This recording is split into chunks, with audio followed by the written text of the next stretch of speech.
Oui, bonjour. Aujourd'hui, je voudrais vous parler de la réalité, de cette réalité, de ce réel, on pourrait dire même, que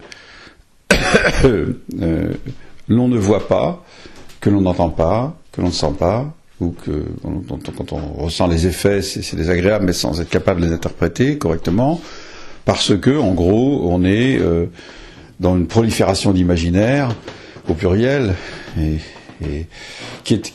dont la fonction devient à ce moment-là de cacher la réalité. C'est l'opium du peuple. L'opium du peuple, c'est pas seulement la religion, et je dirais que c'est pas aujourd'hui majoritairement la religion.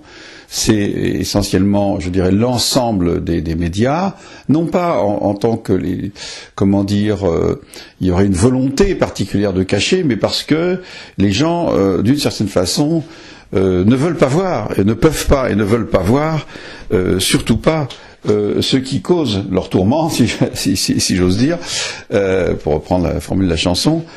Vous voyez, parce que c'est trop pénible pour plusieurs raisons, pour une série de raisons. C'est pénible, bien sûr, c'est pénible parce que les gens sont partie prenante, ne serait-ce qu'en tant que salariés, qu'obligations, c'est-à-dire ils vont pas cracher dans la soupe, comme on dit, mais aussi parce qu'ils sont partie prenante politiquement.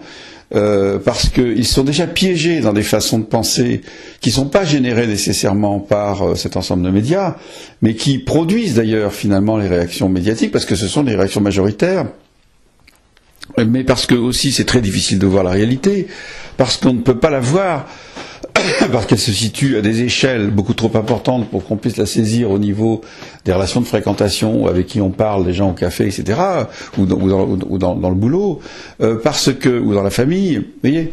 Donc, en quelque sorte, si on en parlait, on parlerait de quelque chose qu'on ne connaît pas, puisqu'au fond, ça se situe à des niveaux qui sont pratiquement impossibles à saisir. J'entends par exemple les niveaux de concentration du capital, les niveaux de mouvement du capital, les niveaux même d'organisation du droit dans des États gigantesques ou des États qui fonctionnent de toute façon sur, je dirais, le non-savoir des gens. C'est-à-dire que le droit fonctionne essentiellement à cause des situations que vous allez rencontrer.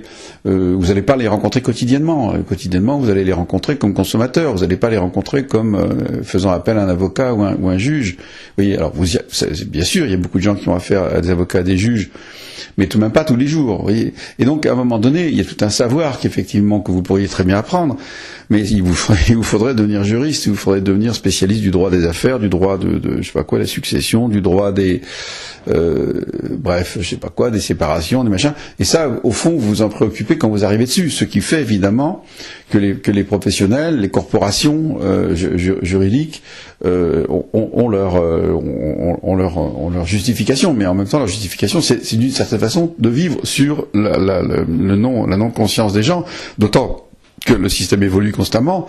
Il y a des jurisprudences, il y a des lois nouvelles, etc. Donc en fait, sous cet appareil, la majorité des gens sont pas capables de saisir ce qui est en train de se tramer contre eux, ce qui se passe, etc. C'est très difficile. On va pouvoir mobiliser les gens en France contre une certaine loi travail et encore, bon.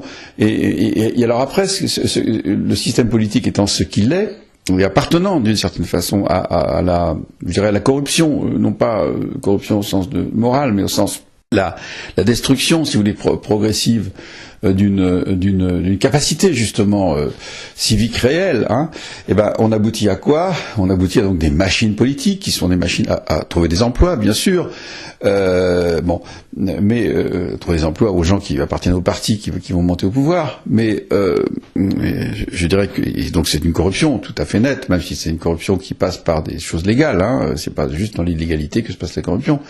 Et puis cette corruption-là, d'ailleurs, est beaucoup plus dangereuse que la corruption individuelle qui doit se cacher, rester secrète, etc. Donc, si vous voulez, on a, sauf quand c'est généralisé, mais quand c'est généralisé, c'est autre chose. On a plus affaire à un État, on a affaire à une décomposition d'État, c'est-à-dire qu'on a affaire à un cadavre. Et c'est autre chose encore. C'est bon.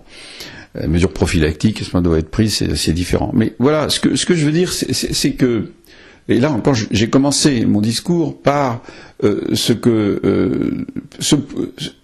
ce que nous ne voulons pas voir, ce que nous ne pouvons pas voir. Ce que nous ne pouvons pas voir essentiellement, c'est pas tellement le politique. Le politique, oui, bien sûr, nous le voyons parce qu'il est constamment sous les projecteurs, mais nous le voyons mal.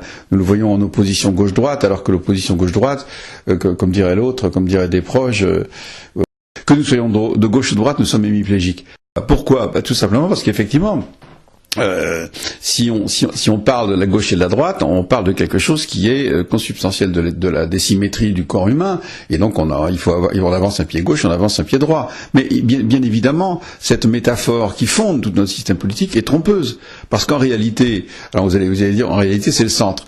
C'est pas vraiment c'est pas la question du centre par rapport à gauche et une droite, mais le fait est que, par exemple, quand vous avez une droite dure, sociale, y compris à l'intérieur même du parti de Macron, et que vous avez brusquement émerge une gauche à l'intérieur même du parti de Macron pour s'occuper des déshérités, des gens qui vivent la précarité, etc.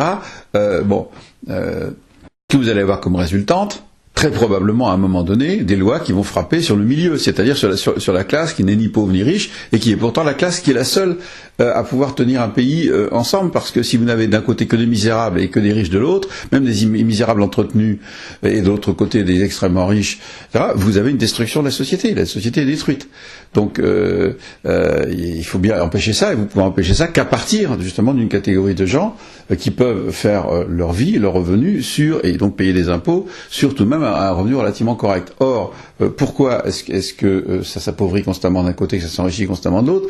Il ne faut pas le voir via des volontés individuelles, y compris de classe à la Bourdieu, c'est-à-dire de groupes de gens qui, entre eux, n'est-ce pas, s'arrangent pour rester riches pendant que les pauvres sont dans une société à la Mary Douglas, c'est-à-dire une société fataliste dans laquelle ils n'ont pas de solidarité entre eux parce qu'ils sont dissous dans une espèce de masse qui est quadrillée, mais où chacun va voir le bureau de l'emploi, mais n'a pas de rapport avec un autre travailleur ou un autre non-travailleur, parce que évidemment il y a une compétition interindividuelle exacerbée entre les pauvres comme entre les riches, même pire qu'entre les riches. Bon, bien sûr que ça joue, mais il faut essayer de comprendre de quoi est-ce que c'est le résultat.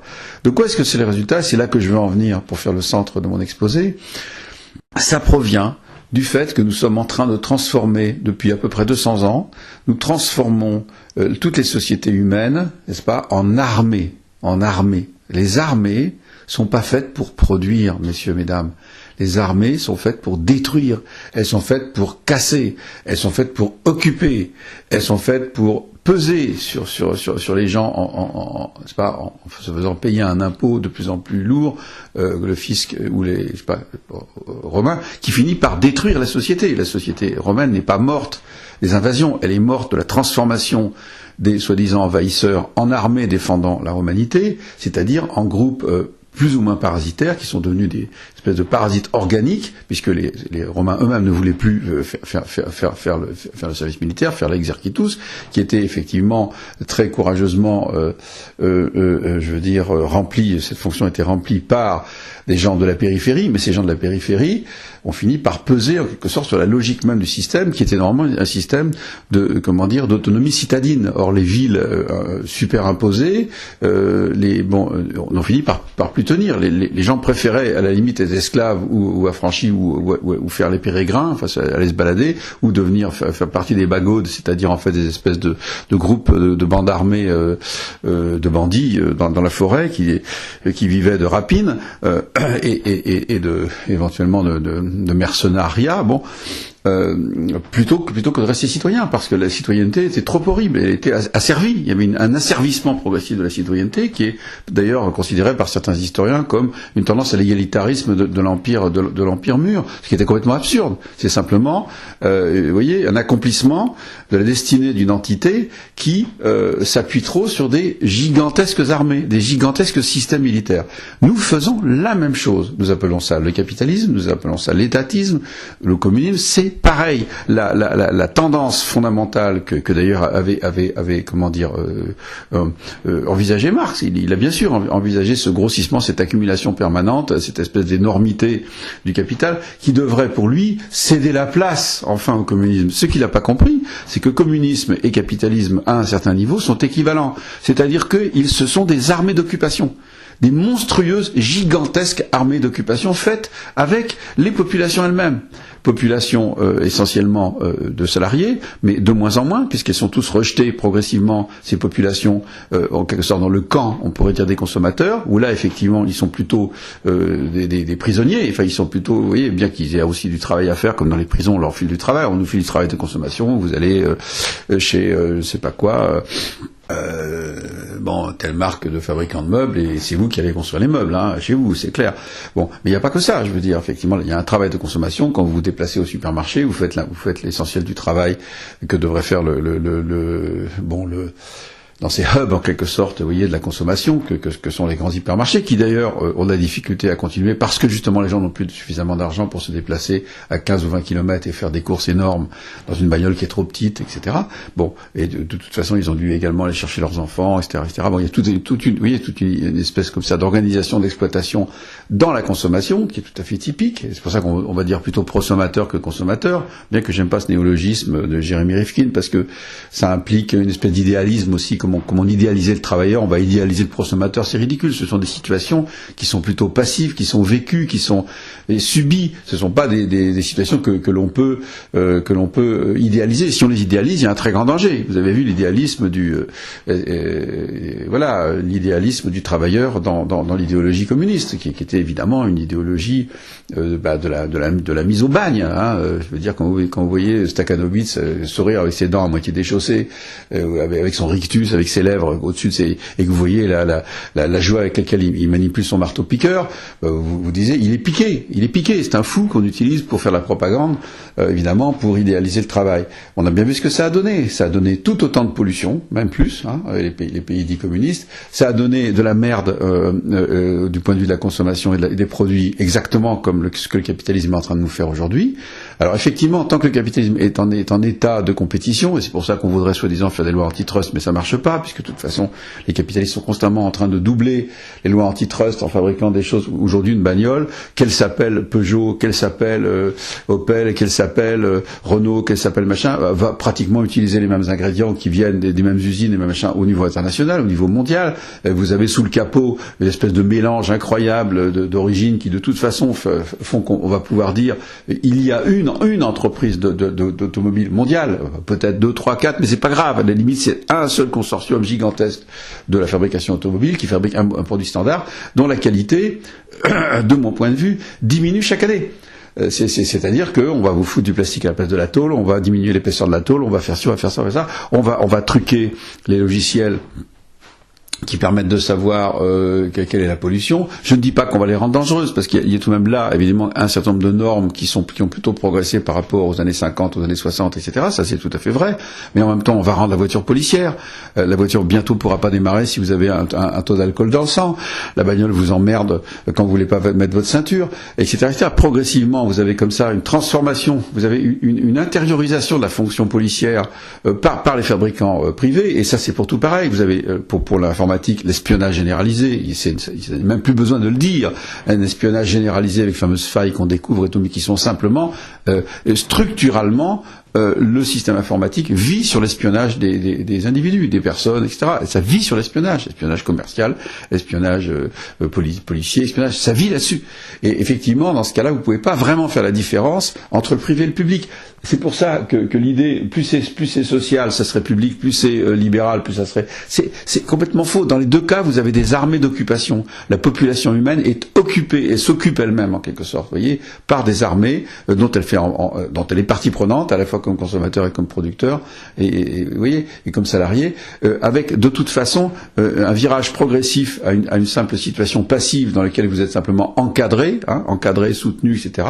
Les encadreurs, maintenant on dit, ce qui est tout à fait, enfin, je veux dire, pourquoi? Parce que, évidemment, la production elle-même est de plus en plus le fait des machines, des ensembles informatisés, des machines, et que dans n'importe quel secteur, les humains sont expulsés progressivement, avec plus ou moins de rapidité selon les secteurs. Ça a commencé, je sais pas, par l'agriculture, ça a continué par l'industrie, ça continue dans les services, ça continue partout.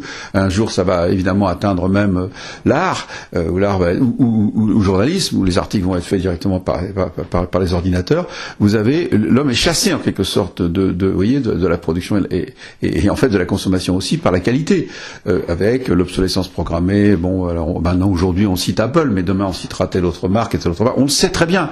De même les perturbateurs endocriniens, vous savez que finalement au départ c'était seulement certains phtalates ou certains produits répandus dans la nature. Maintenant vous savez que c'est le paracétamol, que c'est l'ibuprofène, que c'est tous les antidouleurs, sauf l'aspirine, qui sont extrêmement dangereux pour les garçons, pour les petits garçons. Bon, avec une féminisation qui est en train de se produire. Alors il y a certes Marion Mazorette reproche aux hommes de vouloir être des pénis, mais enfin elle peut-être qu'elle n'a pas envie d'être un appareil génital féminin, mais néanmoins je crois que c'est quand même important qu'il y ait une différence sexuelle. Elle est contre en fait. Elle pense qu'il faut passer tout ça à l'industrie du sextoy. Le sextoy va remplacer le sexe. Il y aura plus que des individus asexués qui se colleront des postiches dans le cul ou dans les quelques orifices disponibles, n'est-ce pas? Voilà, ça sera simplement des organismes, je dirais, avec des orifices qu'on peut combler ou pas combler, ou qu'on peut augmenter ou pas augmenter, un petit peu comme les Lego. Voilà. Moi d'ailleurs je l'appellerais pas Marion Mazorette, je l'appellerais Marion Legosette, Legosinette si elle veut, Legosette. C'est-à-dire que, en fait, je pense qu'elle est payée par l'ego, même si elle n'est pas payée, elle a l'idéologie l'ego. Vous voyez, on emboîte tout, on déboîte tout, etc. Et qu'est-ce qui reste? Il reste un individu qui est une espèce comme ça de marque du sujet, qui est totalement identique aux autres, pareil, exactement, l'égalité faite, voilà. Et c'est-à-dire c'est la série. Alors il faut pas s'étonner non plus, Marion Mazorette, qu'il y ait tout de même quelques hystériques masculins, et oui, ça existe encore aux États-Unis, qui flinguent leurs copains parce que précisément ils ont un problème avec la masculinité, ou que éventuellement dans d'autres sociétés où il y a la famille encore un peu d'importance, de façon d'ailleurs pathologique évidemment, ça donne Daesh. Je veux dire, il faut pas non plus s'étonner. Si vous vous étonnez ou que vous raisonnez en termes de pure volonté de disparition de ces phénomènes pathologiques, vous comprenez pas ce qui est en train de se passer. C'est que la pathologie, elle est bien en amont, elle est dans le système lui-même. Et ça, Marion Legosette, Marion Mazorette, vous ne vous en préoccupez pas. Ça, vous voyez pas. Par exemple, je pourrais vous dire que l'actuelle emphase sur ces hommes qui sont extrêmement mauvais, qui ont beaucoup plus d'accidents que les femmes, mais qui aussi violent les femmes, etc., dans les coins, tout le temps, partout, etc. Ça ressemble beaucoup aux campagnes qui avaient eu lieu pour interdire la prohibition, non pas de l'inceste aux États-Unis, mais la prohibition de l'alcool, ce qui a donné la plus grande vague de criminalité que l'histoire ait jamais vue, au bout du compte. Bon, il faut tout de même pas oublier ça. Ça ressemble beaucoup, parce que c'était mené aussi par des féministes avec qui d'ailleurs fumaient. C'est-à-dire, ce qui était assez curieux, c'est qu'au moment même où effectivement elle prenait la prohibition de l'alcool, elle faisait la publicité pour Philip Morris en fumant en tête de manif, ce qui d'ailleurs avait été remarqué par un certain nombre d'auteurs. Et ils ont été à la pointe effectivement de l'intoxication de la population américaine par le tabac éventuellement trafiqué pendant des années et des années, avec des cancers, avec des etc. Bon, donc là aussi ça a servi des armées. Les féministes eux-mêmes, c'est une petite armée, mais qui est utilisée souvent. Je dis pas qu'il y a que des mauvaises causes, mais il y a aussi des bonnes causes. Mais bon, elle est souvent utilisée par des forces militaires qu'elles ne contrôlent absolument pas. Et le but d'ailleurs n'est pas la promotion de la femme, le but c'est la promotion de la non-sexualité. Et ça, que Marion Mazorette ne voit pas que le sextoy est un projet qui commence à désexualiser, parce que ne pas vouloir être un pénis, c'est une chose. Moi je veux pas être un pénis spécialement, mais je veux au moins en avoir un, et avoir le droit effectivement qu'il existe en tant qu'organe de ma personnalité, et en tant qu'organe de ma, de ma symbolisation en tant qu'homme. La femme a le droit aussi d'avoir des organes féminins avec lesquels elle peut être précisément symbolisée comme femme, et qu'il y a une différence sexuelle qui est fondamentale pour la subjectivité humaine, ce que comprend pas Marion Mazorette, parce qu'elle est assez ignarde et assez et en dehors de sa haine des hommes, elle est probablement tout de même assez incompétente en matière culturelle. Ce qu'elle ne comprend pas, c'est que si la différence culturelle disparaît, ce qui est le projet de ces armées, parce que vous faites pas des armées avec des hommes et des femmes, vous faites des armées avec des asexués, qui sont des bons petits soldats, qui sont enfermés dans leur carapace de sextoy, c'est de guerre toy, enfin de war toy, si vous voulez, voilà, ils sont enfermés dans leur carapace comme les armées de l'Empire dans l'Empire Strikes Back, ou dans Star Wars en général, vous voyez. On sait jamais si c'est des hommes et des femmes, c'est des espèces de machins asexués, et ces machins asexués sont évidemment tous pareils, puisque à partir du moment où vous avez plus de sexe, un principe de différence disparaissant, un principe de différence qui était géré préféré par les individus, je dis qu'était, c'est encore le cas évidemment dans une majorité d'humains, mais c'est visé dans la disparition. Ça rejoint exactement ce que disait Freud, qui n'était pas seulement qu'un vieux con, qui était, je dirais, ou qu'une vieille bite, qui était surtout un monsieur qui réfléchissait à l'inconscient, et qui avait dit, celui ou celle qui annoncera la disparition du sexe et promouvra la disparition du sexe dans l'humanité, sera accueilli comme un libérateur. Et je crois qu'il a raison, parce que là, il faudrait rentrer dans le détail du pourquoi la volonté accompagnée non seulement des grandes armées, mais aussi des militaires eux-mêmes, je veux dire des soldats eux-mêmes pour la disparition du sexe, c'est que le sexe est quelque chose qui oblige à traiter les problèmes d'individu à individu. Hein, ce qui ne veut pas dire qu'on ait le droit d'importuner ou je sais pas quoi, mais en tout cas on a le droit d'arriver à traiter les problèmes par soi-même et par l'autre, et pas par des lois, pas par des normes, pas par des règles qui régissent absolument l'ensemble de la vie. Sinon on aboutira effectivement assez rapidement à ce que Hegel citait à propos des réductions, vous savez, des jésuites au XVIIe ou au XVIe siècle, à savoir, donc, on avait entassé des Indiens pour les protéger d'ailleurs des féroces soldats, mercenaires ou je sais pas quoi espagnols. L'Église les protégeait dans des espèces comme ça de quadrillages dans lesquels autour de l'Église, et où il fallait que les jésuites sonnent la cloche la nuit, à minuit ou je sais pas quoi, pour pousser les Indiens à faire l'amour, parce que sinon ils n'avaient plus envie. Ils n'avaient plus envie, vous voyez, et c'est ça le problème, et c'est ça tout de même le problème, vous voyez. Alors c'est pas un grand remplacement, c'est simplement que le sexe est visé dans la différence pour être supprimé, pour faire des petits soldats de quoi? D'une armée mondiale, de plusieurs armées si vous voulez. Peut-être qu'il faut plusieurs armées, mais c'est pas le problème. Je crois qu'à partir d'une certaine taille, les armées sont monstrueuses de toute façon. C'est les armées d'occupation, etc. La population humaine, par son nombre même aujourd'hui, produit des armées qui sont les armées du travail, qui sont des armées sociétales, qui sont des armées du capital. Ces armées-là, si vous voulez, elles occupent la planète. Voilà. Tant qu'on n'a pas compris que c'est ça qui est en cause, c'est pas un effet pollution, c'est pas un effet, je sais pas quoi, réchauffement. Bien sûr, tout ça est mauvais et doit être. C'est pas un effet, je sais pas, transformation immorale des mœurs. C'est pas ça. C'est l'origine, c'est la cause. Et la cause, c'est l'occupation du monde planétaire par d'immenses armées humaines, donc les hommes transformés en militaires, si vous voulez, de ces gigantesques armées, dont la fonction, comme toutes les armées, est de détruire, Madame Mazoret, détruire le sexe, mais détruire aussi, et bien entendu, la qualité de l'alimentation, mais détruire la qualité de l'air, mais détruire la qualité de vie, détruire l'autonomie des individus, les armées ne savent et ne peuvent que détruire. C'est pour ça que Small is Beautiful, c'est pas seulement beau, c'est nécessaire pour préserver l'humain, absolument nécessaire. Vous voyez, je veux dire, vous prenez n'importe quelle branche d'industrie, n'importe quelle branche d'activité humaine, dès que vous avez une standardisation organisée par un contrôle de l'État, par un contrôle du capital, par plus d'argent mis sur tel truc qui élimine la concurrence, le gros élimine le petit. Ça va jamais dans l'autre sens. C'est toujours le gros élimine le petit, l'État élimine la solidarité de petits groupes. C'est toujours dans le même sens, c'est toujours du petit vers le gros, toujours vers le massif. Et une fois que vous avez une organisation massive, vous avez dégradation et destruction.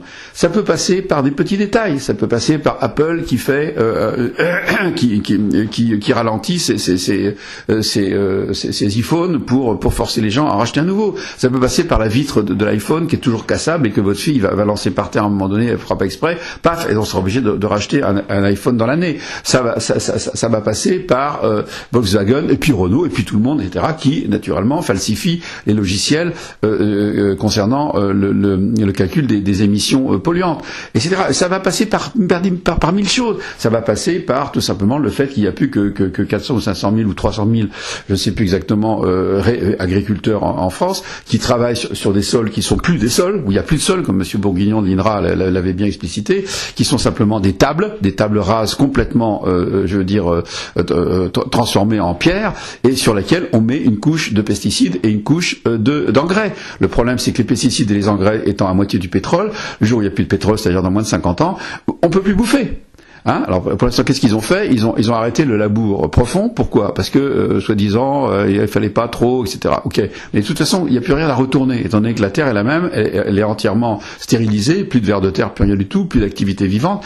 Donc le sol est détruit d'un côté ou de l'autre. Donc qu'est-ce que vous avez plus qu'à faire? Vous avez plus qu'à ratisser. Et si vous avez qu'à voir les champs autour de vous, si vous les interprétez, c'est simplement du ratissage avec le plantage de quoi? De blé avec des pailles extrêmement courtes, parce que s'ils ont des pailles plus longues, eh ben des pailles, les racines peuvent plus rentrer dans le sol, puisqu'il n'y a plus de sol.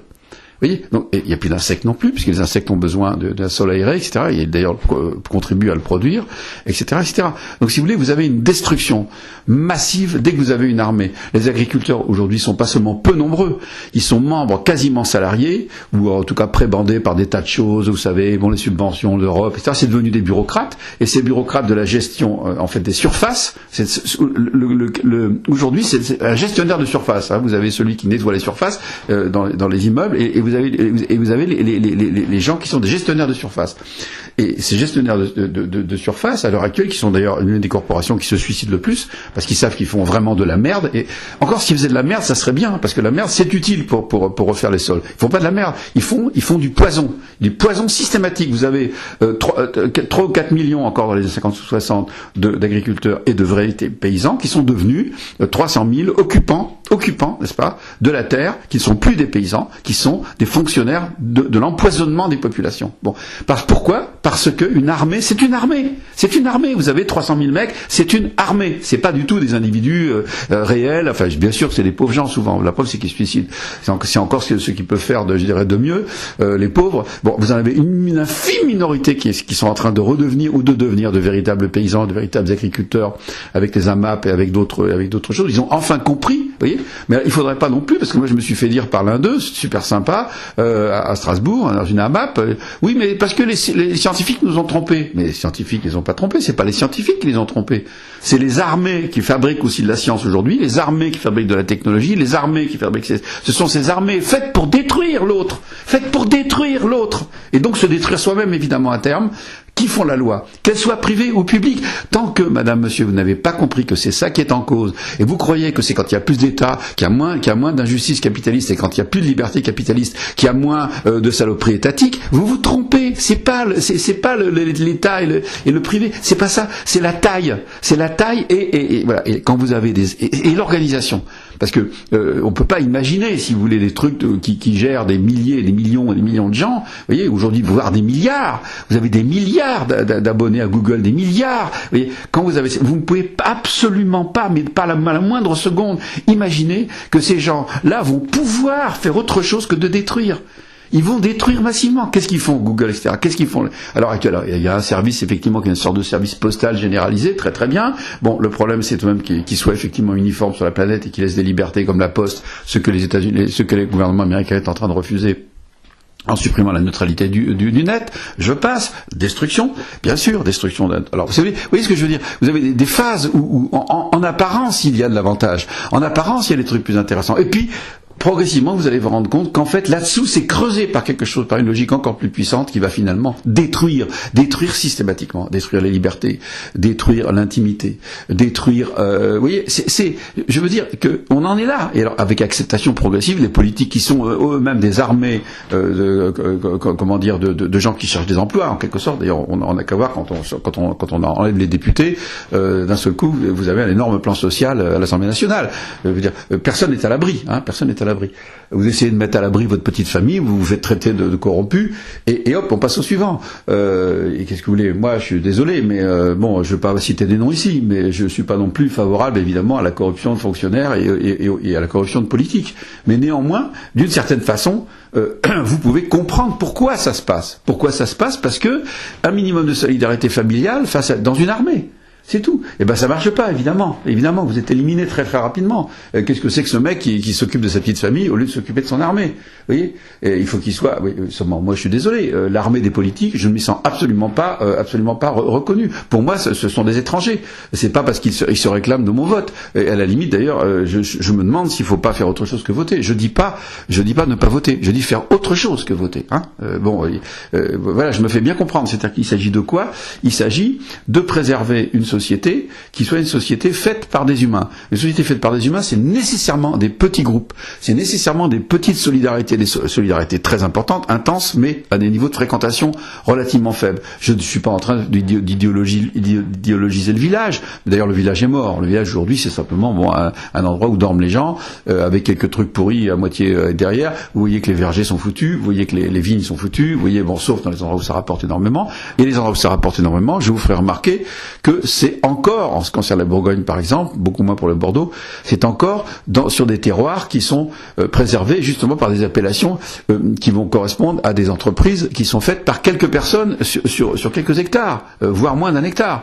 Vous voyez, c'est-à-dire en fait, et on le sait très bien ça, on le sait très bien quand on a cet exemple-là, et c'est ça d'ailleurs que les étrangers aiment chez nous. Hein, ils viennent pas là pour voir des champs d'éoliennes allemandes de 250 mètres de haut au-dessus des villages. Ils viennent pas pour ça. Ils viennent pour voir comment est-ce que les Français réussiraient peut-être à continuer à vivre relativement bien en mangeant de la bonne alimentation et avec des beaux paysages et voilà, avec un savoir-vivre. Et là, s'ils retournent chez eux, ils disent bah non, même les Français, ils savent plus. D'ailleurs, tout part en couille n'importe où. C'est même l'expression vivre comme un roi en France, l'expression hélas allemande. Voilà, je veux dire, ne marche plus parce que on passe la frontière. Qu'est-ce qu'on trouve? La ruine, la pauvreté, l'extrême misère, comme en Allemagne, sous des formes différentes. C'est-à-dire que c'est plus visible qu'en Allemagne. En Allemagne, c'est pas visible parce que vous avez une espèce comme ça, tout est bien repeint, tout est tout le temps propre, etc. Mais néanmoins, on sait très bien que les ouvriers sont quasiment moins payés, d'autant que la population turque est là. Et là aussi, c'est une population d'occupation. Alors, vous allez dire, vous commencez à être contre les immigrés. Je suis absolument pas contre les migrants. Mais le fait est, c'est que les migrants vont être organisés comme des armées, comme une armée. Une armée d'occupation, vous voyez. Les armées d'occupation, elles sont partout. Mais il faut surtout pas qu'on prenne le passage que je viens de dire et qu'on l'isole et qu'on dise, voilà, le type, il débloque complètement, il dit que nous sommes occupés par les immigrés. Non. Mais quand vous voyez, si vous voulez, en Autriche ou en Allemagne, que toute la classe ouvrière pratiquement, toute la classe de service de niveau inférieur, c'est-à-dire avec des petits boulots, etc., sont occupés effectivement par les Turcs, essentiellement, il y a d'autres populations aussi, vous vous rendez compte qu'en réalité, il s'agit d'une armée, mais il s'agit de la piétaille. Il s'agit des fantassins, il s'agit des pauvres gars. Évidemment, les officiers, eux, restent allemands, bien entendu.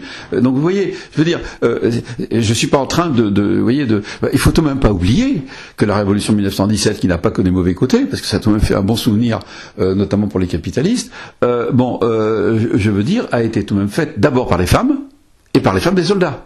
Par les femmes ouvrières, des soldats, et que c'est ça la première révolution. C'est pas du tout Lénine. C'est pas Lénine. Lénine, ça vient après, parce que Lénine représente un principe d'ordre qui va pouvoir continuer le système, d'ailleurs, y compris militaire. Vous avez beaucoup de militaires qui sont ralliés à Lénine, aux bolcheviks, parce que ça représentait un principe d'ordre. Et ça a immédiatement amené l'organisation stalinienne. Entre Lénine et Staline, il y a beaucoup moins de différences que l'on croit. Il y a des différences de mentalité et de personnalité.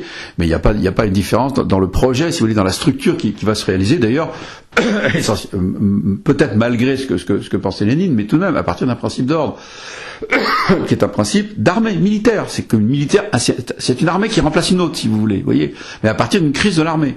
Et c'est-à-dire une crise des fantassins, une crise de la piétaille russe qui en avait absolument marre de se faire détruire, démolir et tuer. Alors là, carrément, par grande vague, beaucoup plus efficace d'ailleurs que sur le front occidental.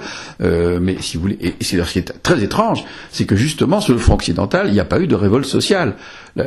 Ça a perlé. Et d'ailleurs, moi, ce que je pense personnellement, c'est que si le haut état-major allemand a décidé d'arrêter la guerre, c'est non seulement parce que leur dernière vague, si vous voulez, d'invasion de la France s'était arrêtée, enfin c'était bloqué notamment par les chars d'assaut et par l'alliance avec les Américains étant sur place, étant extrêmement utiles aussi à ce moment-là.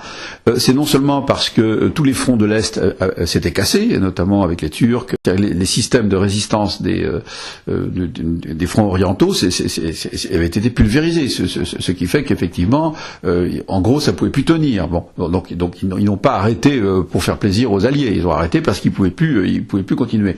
Mais à mon avis, l'un des arguments fondamentaux en sourdine qui a été beaucoup employé sans passer sur la place publique, c'est qu'ils avaient extrêmement peur d'une révolution bolchevique.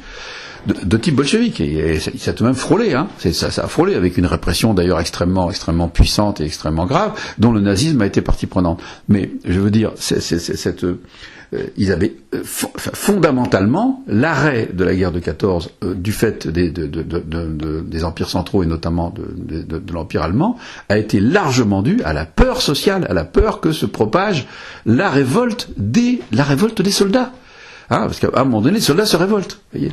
Donc la question, si vous voulez, c'est comment dire, ce que j'essaie de vous expliquer sous le signe d'un militarisme généralisé. C'est-à-dire que ce sont des armées d'occupation. J'ai rien contre des militaires qui défendent leur patrie. J'ai rien contre des gens qui décident veut dire que d'une certaine façon, heureusement qu'on a eu nos systèmes d'alliance pendant la guerre pour arrêter le nazisme. Mais il faut dire aussi qu'on l'avait d'une certaine façon aussi provoqué, produit. Vous voyez, d'autres façons. Ne serait-ce que d'ailleurs en manifestant notre hostilité aux militants socialistes et sociodémocrates qui essayaient de faire quelque chose d'autre. Ça aurait pas été probablement bien meilleur dans la suite. On a vu comment le RSS a tourné. Je veux dire, mais oui, quand on prend certains petits événements, on voit certains événements dramatiques, pas petits, massifs, mais où on voit se déployer des possibilités, des potentiels qui ne seront pas réalisés. Bon, il y a le potentiel, je dirais, de la révolution russe de 17 ne s'est pas réalisé.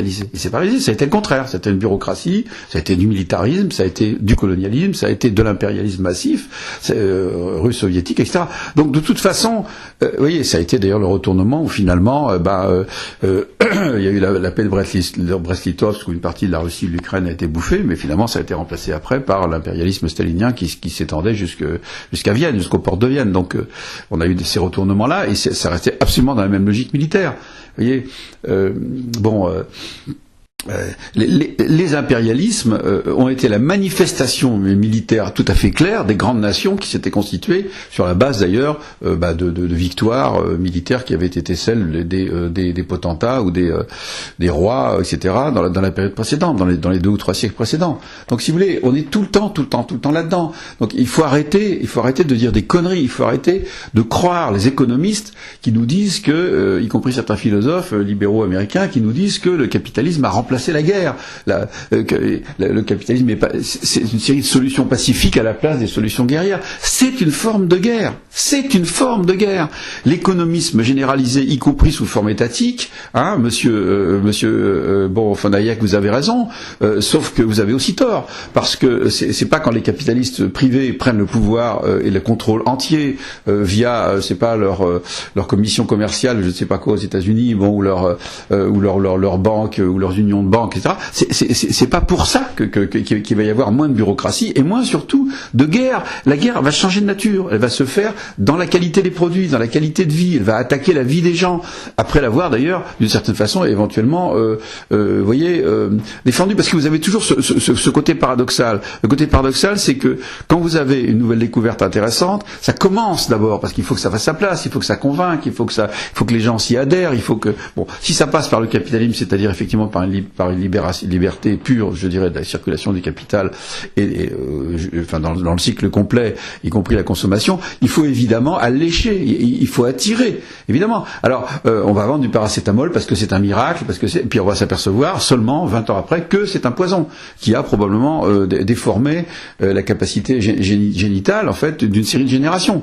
Vous voyez, c'est complètement fou. Enfin, on va s'en apercevoir que tardivement. Et pour tout pareil. Donc, si vous voulez, vous avez alors là, le pétrole, c'est magnifique et tout. Regardez tout ce qu'on peut faire, etc., etc. Puis regardez, finalement réchauffement climatique. Et puis etc. Plus d'insectes. Non, il y a plus d'insectes. Ouais, j'ai encore des mouches à cause des vaches, mais chez moi, j'ai plus de moustiques déjà. Remarquez, c'est bien parce que le moustique est un vecteur horrible, etc., etc. Néanmoins, si vous voulez, il n'y a pas que la mouche et le moustique. Il y a aussi toute une série d'insectes utiles sur les champs qui ont disparu. Il y a les vers de terre qui ont disparu. Sans les vers de terre, vous n'avez plus de sol. Vous n'avez plus de sol, tout simplement. C'est eux qui font le travail d'aération et le travail. Vous n'avez plus de sol, donc et d'enrichissement. Vous n'avez plus de sol. Donc voilà, mais il n'y en a plus. Enfin, moi, ça fait longtemps que j'en ai pas vu. J'ai pas vu non plus de hérissons depuis longtemps dans mon jardin. Les pommes, un pommier qui donnait, je sais pas, 200 pommes, il en donne plus que 12 ou 3. Le cerisier tombe de l'œil. Enfin, je veux dire que je vois bien, il n'y a plus d'hiver. Il n'y a absolument plus d'hiver. Donc ça veut dire que les sols sols ne gelant plus deviennent des sols moisis, deviennent des sols qui sont remplis de certaines bactéries, des sols qui produisent de la mousse partout verdâtre, etc. Enfin, je veux dire, on voit bien qu'il y a une destruction, si vous voulez, dans l'agriculture. Je vais pas faire, vous voyez, c'est absolument évident, c'est d'une évidence. Vous voyez, il n'y a pas besoin d'avoir un GIEC pour dire il faut croire, il faut pas être climato-sceptique. On voit directement, immédiatement, vous voyez, les effets de ça, y compris d'ailleurs les effets de catastrophes, je veux dire, saisonnières, avec des très grands froids qui peuvent se déclencher par des phénomènes particuliers aux États-Unis, qui s'expliquent relativement également par le réchauffement, etc., etc. Bon, bah, de toute façon, je veux dire, il y a qu'à écouter et voir. Mais moi, je vais pas renchérir sur cette espèce maintenant de nouvel opium du peuple, qui est d'une certaine façon la présentation systématique de la catastrophe, qui va renvoyer les gens sur une culpabilité, qui va les renvoyer sur des formes de gestion. Les gens vont être de plus en plus gérés de l'intérieur, c'est-à-dire qu'on va venir voir si vous avez déposé vos ordures au bon moment, quelle est la composition de votre poubelle. On va refuser votre poubelle si elle a un petit peu de métal dedans. On va faire ça, etc. On va vous obliger à vous rendre à la déchetterie systématique, qui devient une véritable industrie. La déchetterie dans les régions deviennent des industries. Ce sont des industries avec leur corruption, avec leur capitalisme, avec leur truc. C'est comme les casses, je veux dire, c'est les casses automobiles. Tout ça devient évidemment de nouvelles sources de profit, qui sont de nouvelles sources d'inféodation des classes politiques, qui vont voter pour le mec qui va faire la déchetterie à tel endroit et pas à tel autre, etc. Enfin, tout est comme ça. Et le problème, c'est qu'il faut voir le tout. Si vous voyez juste un aspect, que vous commencez à vous irriter contre tel et tel aspect, vous ne comprenez pas que c'est général. Lorsque EDF veut mettre un compteur qui sache exactement non seulement le niveau de consommation, mais quels sont les appareils qui nommément, parce qu'ils arrivent à le faire en calculant justement le type de puissance et le type de voltage qui est consommé séparément. Enfin, c'est incroyable ce qu'ils arrivent à faire. Donc, c'est pour faire entrer chez vous un contrôleur. D'abord, c'est quelqu'un qui regarde, et après, il vous contrôlera. Dans l'étape suivante, c'est évident, ils vous contrôleront. Je ne sais pas comment vous pouvez être assez con, excusez-moi, messieurs, dames, assez con, assez stupide pour ne pas comprendre que dans un pouvoir supplémentaire accordé à une armée, vous êtes en train de donner des armes supplémentaires pour vous faire exploiter, emprisonner, éventuellement détruire vous-même, vous voyez, dans l'étape suivante. Parce que, enfin, c'est tellement évident. Comment se fait-il? Alors, vous raisonnez pas pour vous raisonnez pas pour vos enfants, mais comment se fait-il que vous compreniez pas que lorsque vous achetez, pour être tranquille, un iPad ou je sais pas quoi à votre enfant, qui va rester coincé dessus toute la journée, de 7h du matin jusqu'à 11h du soir sous la couette, et il vous le dira pas, qu'une fraction faible de cette omnubilation va passer à des contacts avec de véritables personnes, que la majorité ça va être des messages avec des inconnus qui n'ont strictement rien à voir et sur des choses totalement superficielles, que ça va entraîner les gens dans des fausses pratiques, que les petits jeux finalement d'arcade vont finir par dominer, que ce que va écouter tel et tel garçon, regardez, c'est un YouTube qui raconte quoi, la façon dont il faut gérer un jeu vidéo, et pas du tout. Alors vous avez un petit peu quelques amuseurs, vous avez quelques amuseurs de jeunes qui commencent à monter et qui d'ailleurs finissent par construire la nouvelle vague, je dirais de café concert, sauf que c'est pas des cafés concerts, ce sont des gens qui isolément chez eux au départ effectivement en bricolant, mais en même temps c'est tout un romantisme, parce que la réalité c'est que progressivement ça devient des vedettes qui rentrent dans le star system et qui finalement ils vont contribuer à faire de la publicité ou ceci ou cela, enfin en tout cas à faire partie d'une armée. Ils vont être embauchés dans des systèmes eux-mêmes de propagation des idées, ils vont être embauchés dans des systèmes soi-disant éducatifs pour leur apprendre à faire du YouTube, etc. Enfin, vous voyez, tout finit, tout construit. Vous savez, chez les Français, tout finit par des chansons. Et moi, je dirais, dans l'humanité actuelle, tout finit par des armées. Tout devient des immenses armées gérées à partir de petits groupes ou d'individus qui sont probablement, comme Monsieur Steve Jobs, plus doués que les autres, qui sont d'ailleurs plus anarchistes que les autres, et on va profiter de leur anarchisme et de leur individualisme et de leur je sais pas quoi, etc. pour en fait les transformer en machines encore plus performantes pour pouvoir fabriquer de gigantesques armées. Et ça, si vous voulez, c'est quelque chose qui est une tendance. La dernière question sur laquelle évidemment je ne peux pas m'attarder parce que j'ai pas trop de temps, j'ai déjà utilisé beaucoup de temps, c'est, si vous voulez, de comprendre comment on pourrait faire pour ralentir cette tendance qui a l'air d'être une tendance humaine profonde, une tendance humaine des origines. Ça vient des origines. dès que vous avez commencé à parler, dès que les humains ont commencé à parler, ils ont commencé à échanger à fabriquer du lien, vous voyez, du lien qui les lie en masse, Freud avait aussi étudié un peu ça, qui les lie en masse aux autres, à travers tout simplement la circulation d'une parole qui est cristallisée par des symboles, par du symbolique, qui est le même pour tout le monde. Et c'est le dictionnaire, c'est la grammaire, c'est tout simple. C'est ça qui fait le lien. Et à partir du moment où vous pouvez comprendre, heureusement qu'on peut comprendre l'autre, mais il faut pas oublier d'une part que comprendre l'autre, c'est aussi ne pas être compris par celui qui n'a pas la langue. Donc ça permet de faire une armée qui réserve ses communications à l'intérieur et qui ne les donne pas à l'ennemi. Donc vous ne pouvez pas avoir un nous sans avoir les autres qu'il faut tuer, bien sûr, et réciproquement, bien entendu. Alors après, c'est celui qui est le plus puissant qui gagne. Celui qui est le plus puissant, c'est celui qui est le plus nombreux. C'est celui qui va durer le plus longtemps sans se bagarrer à l'intérieur. C'est celui qui va avoir des ressources économiques suffisamment importantes pour écraser l'autre tout en continuant à survivre, etc., etc., etc. Et puis progressivement, au hasard de l'histoire, vous allez à la fois avoir une démultiplication des groupes identitaires qui vont se fabriquer sur la propagation même de la parole, du phénomène de la parole, chez Homo, non pas Homo erectus, mais chez Homo sapiens, déjà sapiens en fait, bon c'est clair, et qui s'est l'autre chose, et qui vers moins 100 000, 70 000 va inventer la parole et la propager en même temps qu'il va se propulser, se propager sur la surface de la planète. Alors là, j'ai l'air de reprendre, vous savez, ce genre de truc des origines qui est très à la mode aujourd'hui, c'est ces intellectuels de gare, j'allais dire, vous voyez, qui font des grands bouquins sur l'origine. Mais ça, ce discours-là, vous n'allez pas beaucoup l'entendre. Même par rapport à Todd ou par rapport à Harry ou d'autres, ça, vous n'allez pas beaucoup l'entendre. Que c'est un truc purement matériel, c'est-à-dire que c'est purement physique, à part, évidemment, intellectualité comprise, bien sûr. C'est-à-dire qu'à partir du moment où vous inventez la parole, où vous devenez, enfin, la culture humaine s'invente, alors je reviens pas sur les processus originaux, c'est pas mon d'abord, ça serait pas sérieux de tout mélanger, mais je veux dire simplement que j'essaie de vous dire que c'est une tendance profondément humaine. Vous voyez, cette tendance à toujours plus grand, toujours plus gros. C'est pas la pléonexie tout à fait vous voyez, mon ami Dany Robert Dufour, vous voyez, c'est la pléonexie qui serait un peu le contraire de l'anorexie, c'est-à-dire c'est pas qu'on mange du vide toujours plus, c'est qu'on mange du plein toujours plus. Oui, mais c'est pas les humains ne veulent pas avoir plus. Bien sûr qu'ils veulent avoir plus, mais ce qui est important pour eux, c'est d'être plus. Et pour être plus, il faut être plus nombreux.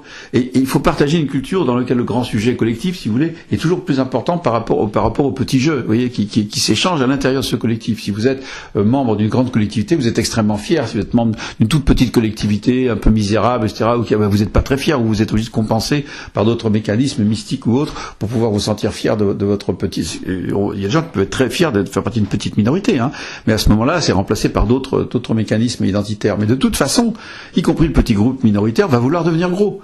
Vous voyez, etc., etc. Et donc on est tout le temps dans cette logique-là. C'est pas avoir plus, c'est pas vouloir plus, c'est pas je veux la pléonexie, c'est pas plusos, je veux être plus.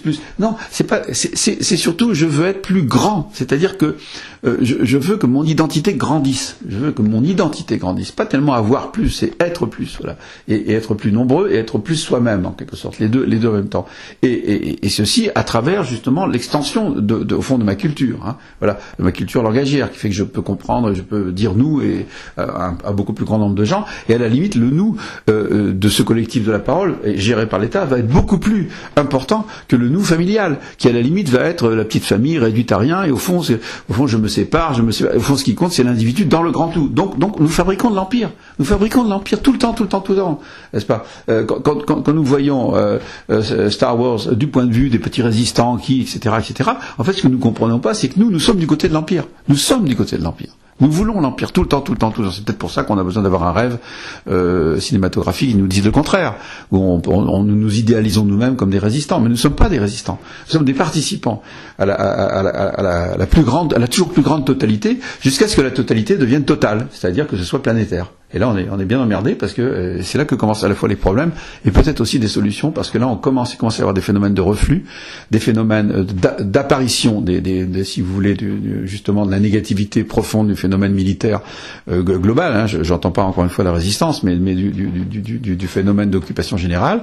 Et à ce moment-là, nous commençons à nous poser des problèmes, des questions. Et c'est là que je crois que les réponses doivent être explorées d'une façon, je dirais, quasi inédite. Je ne dis pas complètement inédite, parce que des expériences à d'autres échelles plus petites ont déjà été faites par des humains, et on a trouvé des solutions. Par exemple, la pulvérisation de la culture grecque, de la koiné grecque, notamment sous l'hellénisme, et sous l'hellénistique, je dirais avant, pendant et après Alexandre, y compris la culture romaine, qui est tout de même très très imprégnée de culture grecque, eh ben, vous avez ce mécanisme de l'extension des villes libres, c'est-à-dire des extensions par clonage en quelque sorte, vous voyez, de villes qui s'implantent ici ou là et qui parlent toutes grec et qui ont le même idéal constitutionnel. C'est pour ça que la philosophie d'Aristote accompagne également ce nom grec, enfin ce grec, je dirais par emprunt, qui était Alexandre, puisqu'il était macédonien, que les Macédoniens n'étaient pas considérés comme des Grecs. D'ailleurs, pour ça qu'il y avait beaucoup de Grecs qui préféraient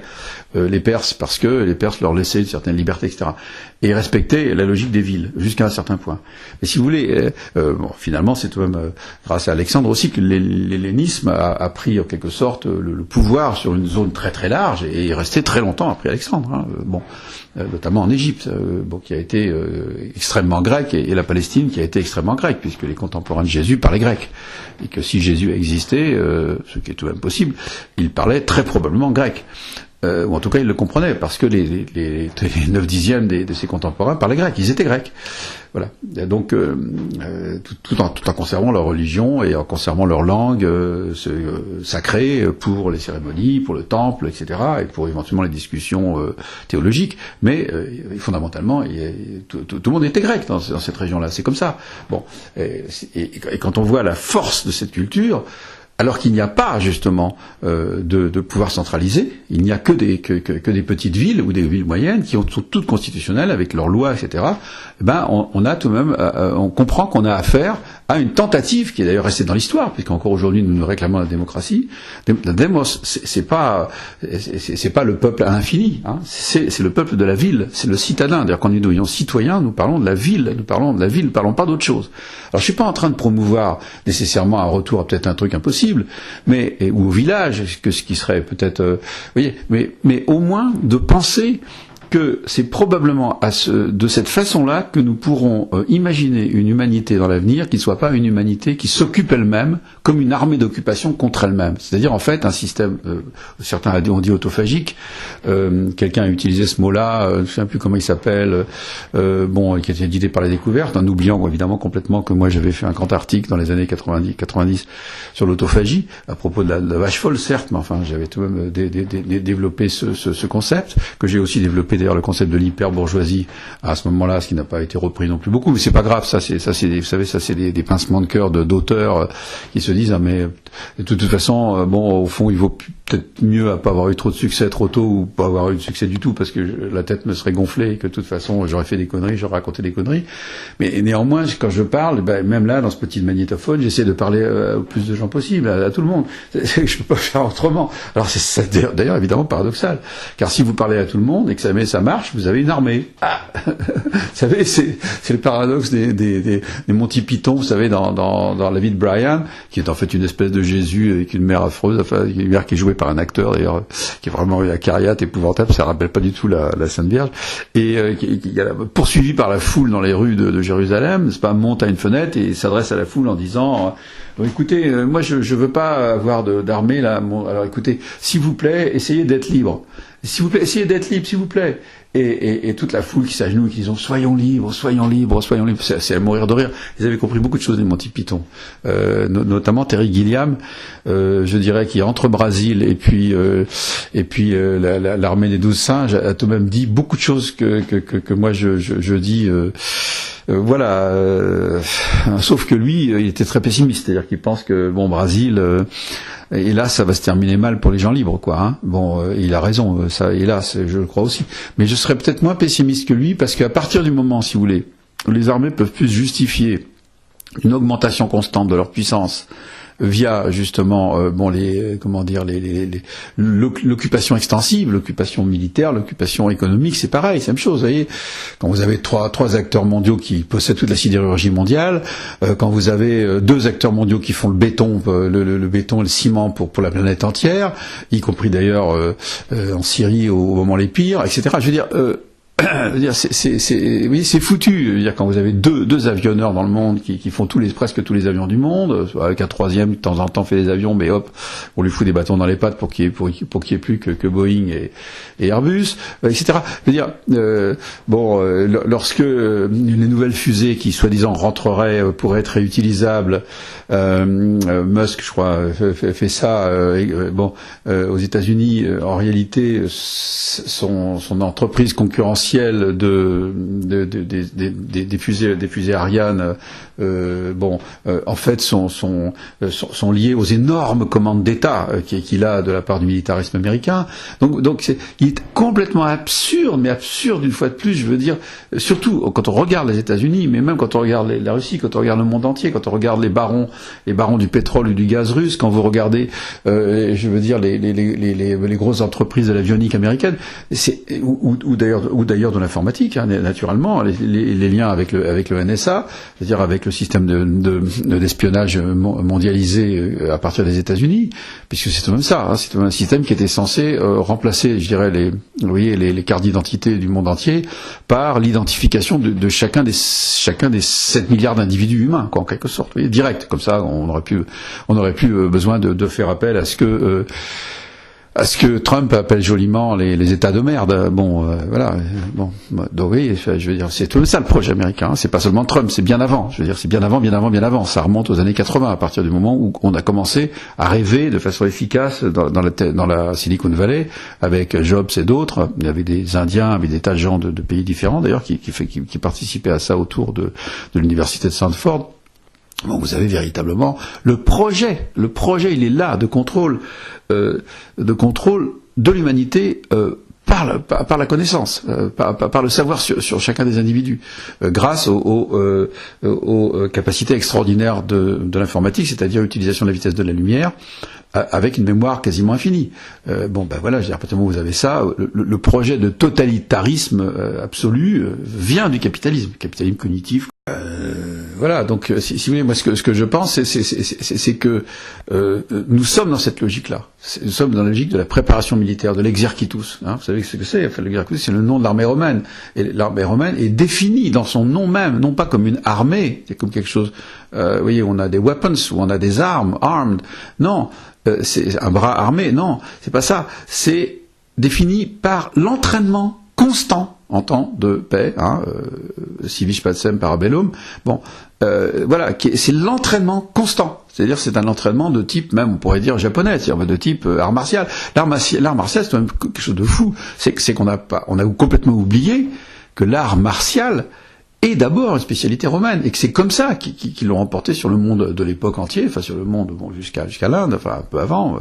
Je veux dire, ils n'occupaient pas toute la surface de l'empire éphémère d'Alexandre, mais il y avait tout cette espèce d'idée, c'est nous le monde, nous sommes le monde. Voilà.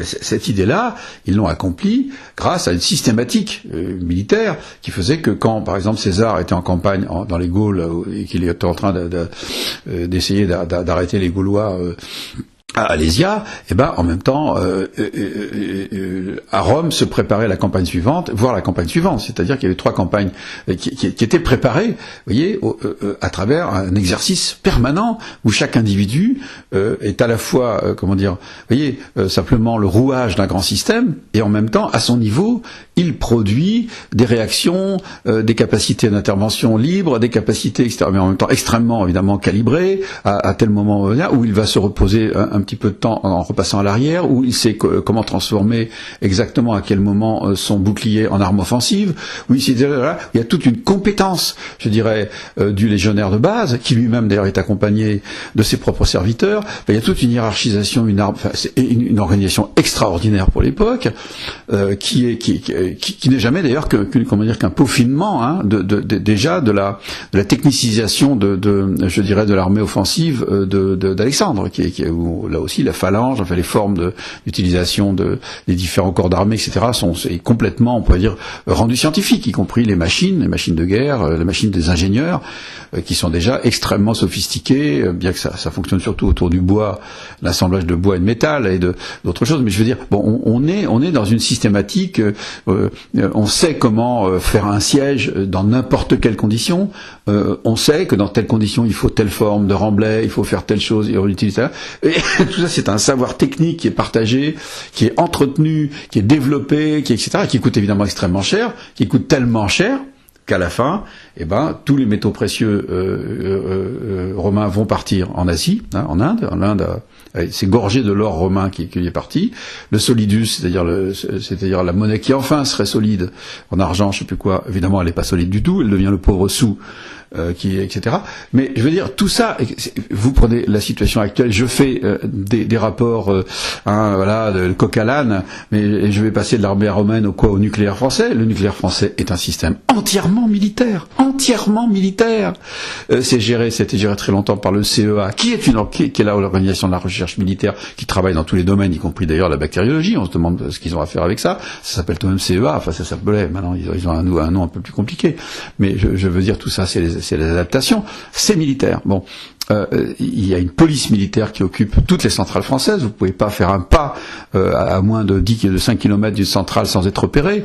Je veux dire que vous pouvez rentrer quand on vous fait rentrer comme chercheur du CNRS, qui était au départ évidemment en contradiction avec le CEA. Vous savez que le CNRS a été créé en quelque sorte en compétition parce qu'on voulait pas que les communistes qui étaient très forts dans la recherche civile puissent avoir accès au nucléaire au moment où il y avait des affrontements avec les Russes.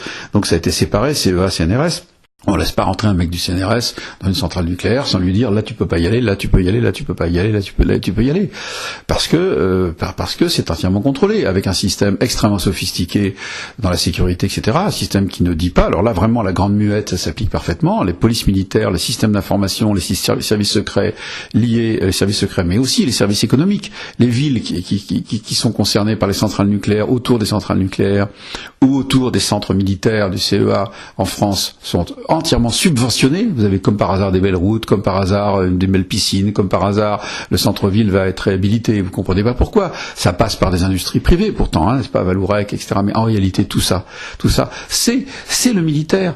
Et quand vous allez à HEC et la grande école commerciale française, bon qui est pas assez grande, faut pas dire il faudrait que ce soit, etc. Ok, dans un très beau quartier des alentours de Versailles, qui effectivement est tout à fait lié à la fois aux militaires, Saclay, aux expérimentations, à la police, à l'armée, au Charles Leclerc, etc. Tout ça, c'est un continuum qui longe le retour du RERC, où vous voyez bien qu'il s'agit bien d'un continuum dont l'unité est faite à la fois par la grande bourgeoisie française et versaillaise et par le militaire. C'est complètement lié.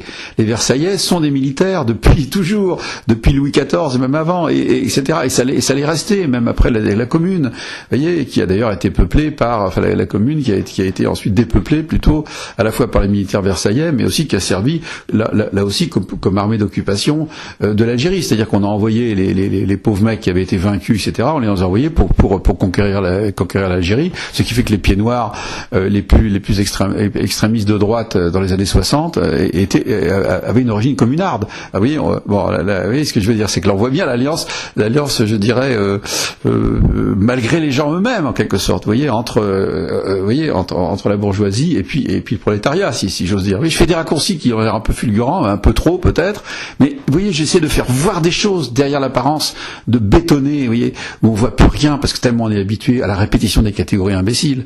Et c'est même extraordinaire, ça, je veux dire. Bon, et donc il y a une logique militaire. Cette logique militaire, il faut aller la rechercher au cœur de ce qui est le plus civil et de ce qui est le plus civil au sens actuel, c'est-à-dire non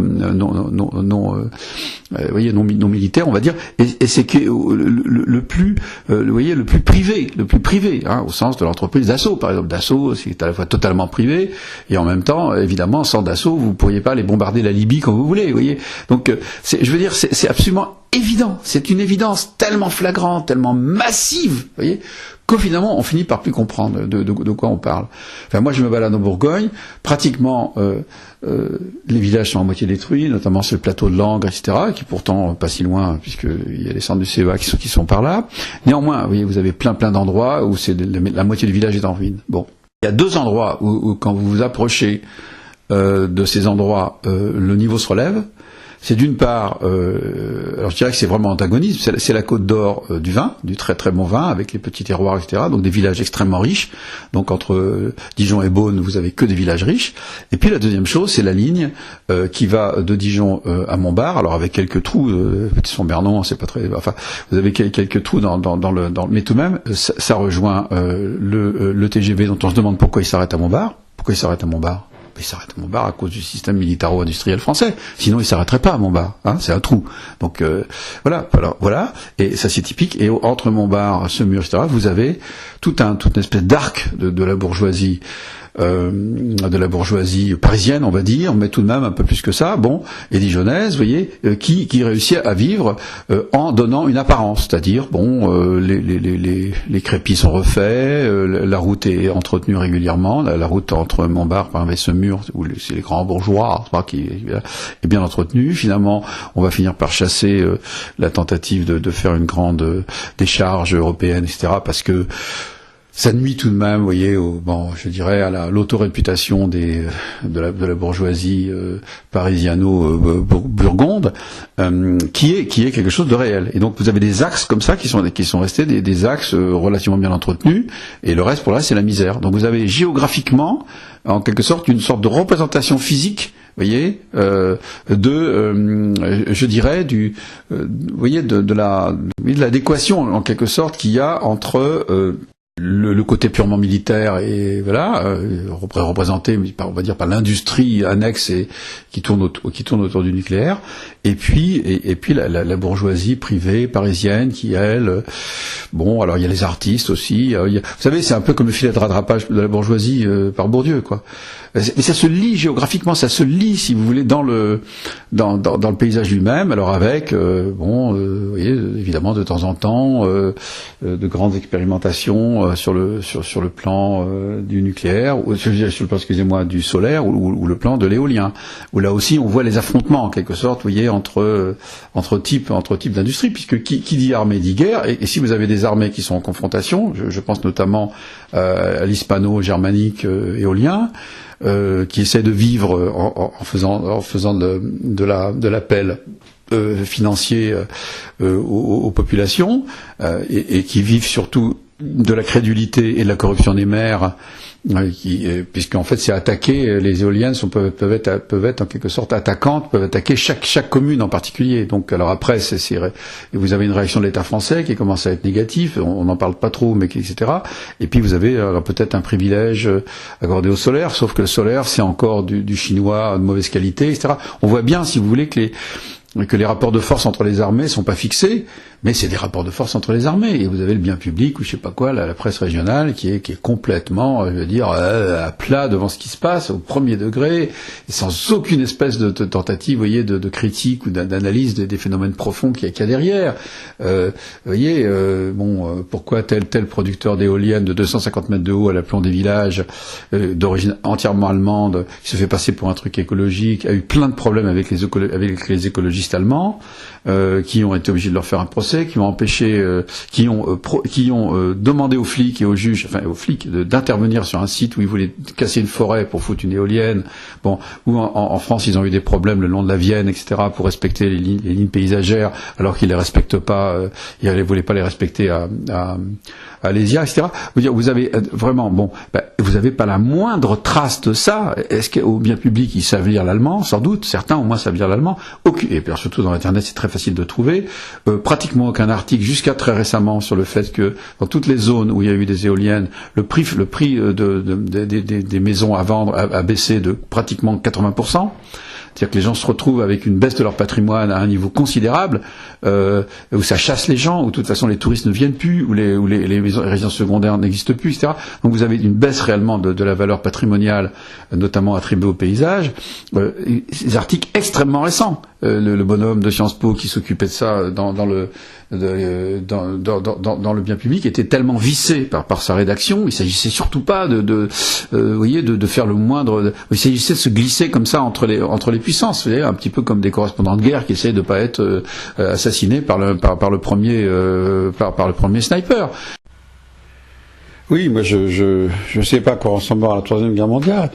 On peut imaginer évidemment une guerre internationale entre grandes nations, avec comme ça s'est passé jusque-là, avec dans les empires, enfin avec les guerres entre empires et les guerres entre nations impériales, comme les guerres du XXe siècle. Mais on peut imaginer également un scénario totalement différent. C'est que la Troisième Guerre mondiale n'est pas une guerre entre les nations. La Troisième Guerre mondiale serait le déferlement et l'infestation par une classe mondiale technophile et qui veut, à travers la technique, d'une certaine façon, c'est l'infestation de la population humaine, c'est-à-dire avec des techniques d'ailleurs datant de la guerre de 14, infiltration, n'est-ce pas? Infiltration, on s'infiltre par telle et telle chose, je sais pas quoi, les voitures autonomes, la robotique coopérative, etc. On fait rentrer, si vous voulez, l'idée d'une mécanisation, enfin liée avec l'informatisation évidemment, c'est-à-dire en fait à des algorithmes, etc. Et on investit la population humaine, c'est-à-dire que d'abord on va là où elle est, on essaie de la séduire, on travaille avec elle, puis on l'élimine progressivement, on la détruit progressivement pour ne laisser en place qu'une classe de maîtres, des maîtres absolus, c'est-à-dire des maîtres qui prendront l'habitude de gouverner de façon absolue, puisque les robots obéiront de manière totale, sans aucune restriction. Et évidemment, on utilisera aussi des flics robots qui viendront flinguer les gens qui résistent. Donc là, c'est une guerre de l'humanité supérieure, soi-disant, contre l'humanité inférieure, c'est-à-dire en fait l'immense majorité de l'humanité, via la puissance énorme que vont fournir les technologies du futur, comme dit Macron, c'est pas les technologies du futur. Les industries du futur sont des préparatifs de la guerre mondiale, de la classe technologisée contre l'humanité. Et c'est ça la Troisième Guerre mondiale, ça, très probablement. Et c'est en train de se préparer à toute vitesse. Pourquoi, vous allez me dire? Ben, regardez autour de vous. Les technologies qui sont à l'heure actuelle préparées ne correspondent à aucun intérêt des gens. Qui est-ce qui veut avoir des camions, des files de camions sur l'autoroute entièrement automatiques sur lesquels vous pouvez absolument rien, qui sont bons? Qui est-ce qui veut être obligé de ne pas conduire sa voiture parce que la voiture sera automatique? Qui est-ce qui veut et également d'ailleurs les gens d'Uber, qu'est-ce qu'ils font pour essayer ou tout simplement les corporations classiques de taxi lorsque les taxis seront entièrement automatisés? Qu'est-ce qui a intérêt dans le peuple, n'est-ce pas, à une hyper-technologisation? Qu'est-ce qui a intérêt? Personne. Vous voyez? Déjà dans la guerre de 14, quand on préparait des énormes canons qui pouvaient bombarder à 15 km ou 40 km ou 100 km, et voilà, qui avait intérêt? Ben personne, à part Krupp, à part les dirigeants impériaux, les hauts dignitaires des armées, mais en dehors de ça, qui avait intérêt? Qui avait intérêt? Personne, n'est-ce pas? Bon, sauf que ça s'est tout de même fait. Sauf que effectivement, après l'expérience des guerres, on s'est dit non, on peut tout de même pas faire ça, c'est pas possible, on n'aura pas le pouvoir comme ça. Et de toute façon, à un moment donné, il y a la révolte des humains, et les humains sont encore suffisamment forts pour faire la révolution de 1917. Vous voyez. Mais là, dans la révolution, dans la situation suivante, alors qui a intérêt? Ben, évidemment, un mélange de patrons, d'ingénieurs fous, de banquiers, etc. Pourquoi? Tout simplement pour éliminer toute résistance possible, c'est-à-dire pour enfin être des maîtres. Maître chez vous, écoutez, moi j'ai une toute petite expérience de patron minuscule, c'est pas de directeur d'une équipe de recherche à un moment donné. Bon, et ben à 4 ou 5, etc. Dès ce niveau-là, qu'est-ce qui se passe? Vous avez tout de suite, vous avez affaire aux individualités. Le mec qui vient pas tel jour, l'autre qui sait pas vraiment faire ça, il a truandé, le quatrième, le troisième qui ça, le quatrième, le cinquième, etc. Bon, alors moi je veux dire, je m'en suis débrouillé comme ça. J'ai fait des compromis. Moi-même, je peux être un patron plus ou moins gentil, plus ou moins mauvais. Vous voyez, on est entre humains, donc il y a tous les aléas, etc., etc.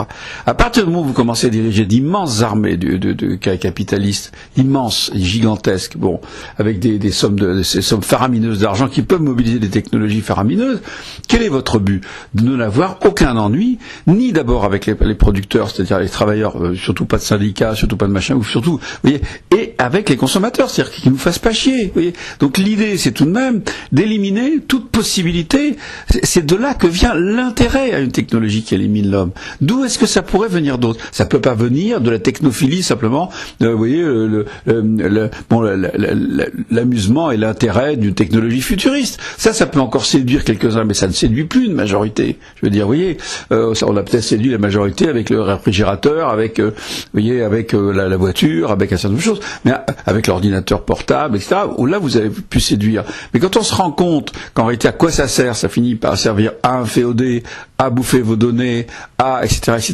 Bon, vous commencez à avoir un léger recul. Et puis quand vous vous rendez compte que l'agriculture, elle empoisonne plutôt qu'elle nourrit, ou elle empoisonne en nourrissant, qu'elle tue la vie agraire, etc. Bon, vous dites non, attendez, il commence à avoir un problème. Bon, donc il y a une résistance, si vous voulez. Et à un moment donné, les classes dirigeantes qui vivent littéralement, vous voyez, elles sont portées par leurs milliards, et en même temps, elles ne vivent que de ça. C'est-à-dire qu'il faut absolument investir dans quelque chose qui réduise la résistance sociale, qui réduise la résistance humaine. C'est pour ça que la prochaine guerre, c'est pas une guerre de classe, c'est une guerre des classes capitalistes technophiles qui embauchent un certain nombre de cadres moyens et d'ingénieurs moyens et d'intellos qui viennent parler sur France Culture et qui sont convaincus qu'il faut faire ça. Hein. Vous allez toujours trouver des valets pour effectuer votre politique, mais les intérêts profonds de cette technologisation outrancière en quelque sorte et destructrice de l'humain, n'est-ce pas, ne viennent pas de l'ensemble des gens. C'est pas vrai, c'est faux. Alors on fait croire que là, oui, vous êtes contre l'avenir, contre le futur, contre le progrès, etc. Mais c'est plus ça dont il s'agit. On sait très bien que c'est fini. Les gens dans leur masse ont vu comment tournait d'une certaine façon, vous voyez, l'orientation du progrès. Ils auraient pu le voir depuis le début. Vous me direz, il y avait la guerre de 14 qui est la première utilisation massive. Non, 1860-65, la guerre de sécession qui a été plus meurtrière, ou presque aussi meurtrière plus exactement, pour les États-Unis que leur participation aux deux guerres mondiales. Hein. Je crois que c'est l'ordre de 700, presque 800 000 morts aux États-Unis, et notamment grâce à la mitrailleuse, à l'invention de la mitrailleuse. Bon, également les cuirassés, enfin une série de choses qui étaient déjà la guerre moderne, qui en fait ont servi 50 ans plus tard à la guerre de 14, en étant encore développées avec etc. Mais ce que je veux dire, bien entendu, c'est déjà quelque chose qui a déjà été vu, oui, mais néanmoins, si vous voulez, à la radio, la télé, etc. Une très grande. Bon, et ensuite carrément ce système addictif qui est la drogue à domicile, littéralement la drogue technologique répandue chez nos enfants, hein, n'est-ce pas, que sont les petits portables, les smartphones, qui sont des systèmes à addiction, qui sont des systèmes pour pourrir d'une certaine façon les enfants. Bon, pour les pourrir littéralement, pour les obséder, pour les rendre totalement dépendants, pour faire qu'ils puissent plus s'en passer, etc. Bon, ce truc-là, c'est encore de l'ordre on a compris, n'est-ce pas. C'est pour ça que je parle de l'infiltration, qui était une technique allemande pendant la guerre de 14. On infiltre et ensuite on fait une nasse et on resserre les deux côtés de la pince. Et quelquefois ça marche pas. Hein. Ça n'a pas marché pour Stalingrad. Là, ils se sont fait bien avoir. Mais je veux dire, vous voyez, on est dans une logique militaire qui est. Alors, le problème de savoir, c'est quelles sont les armées. Vous voyez, quelles sont les armées? C'est simple. Hein. Vous avez en gros, on va dire, plusieurs grosses armées technologiques, technophiles, qui sont d'énormes machins avec énormément d'argent, et éventuellement peu de dirigeants, peu de gens qui dirigent, parce que c'est ça qui vise. Ce sont des maîtres qui veulent être encore plus maîtres. Hein. Ce sont des maîtres du monde qui veulent être encore plus maîtres.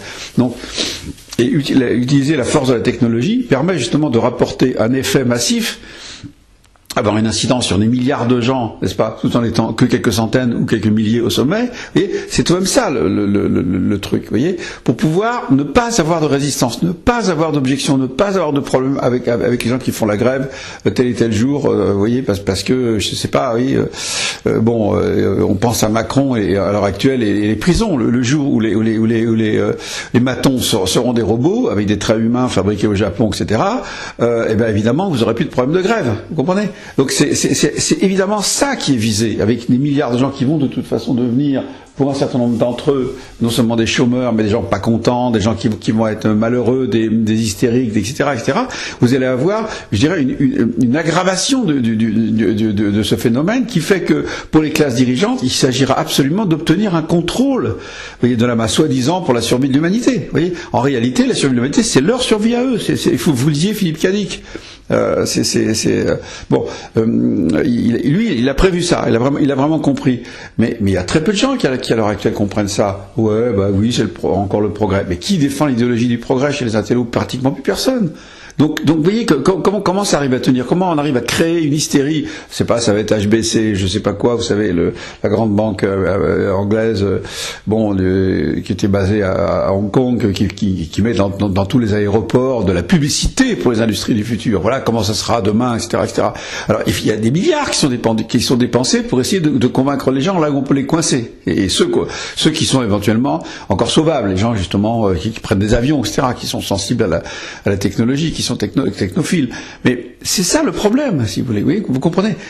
Et alors après, même pour ceux qui hésitent, etc., mais on va leur dire, mais écoutez, vous voyez bien, il y a une logique dans la technique. On ne peut pas commencer à faire du progrès puis s'arrêter en chemin. Il faut bien continuer. Qu'est-ce que c'est que cette histoire? Pourquoi on hésite? Et oui, d'accord, ça va changer des trucs, etc. Mais bon, etc. Et donc on est aussi dans l'intoxication, 5e colonne partout, y compris à France Culture. Vous voyez.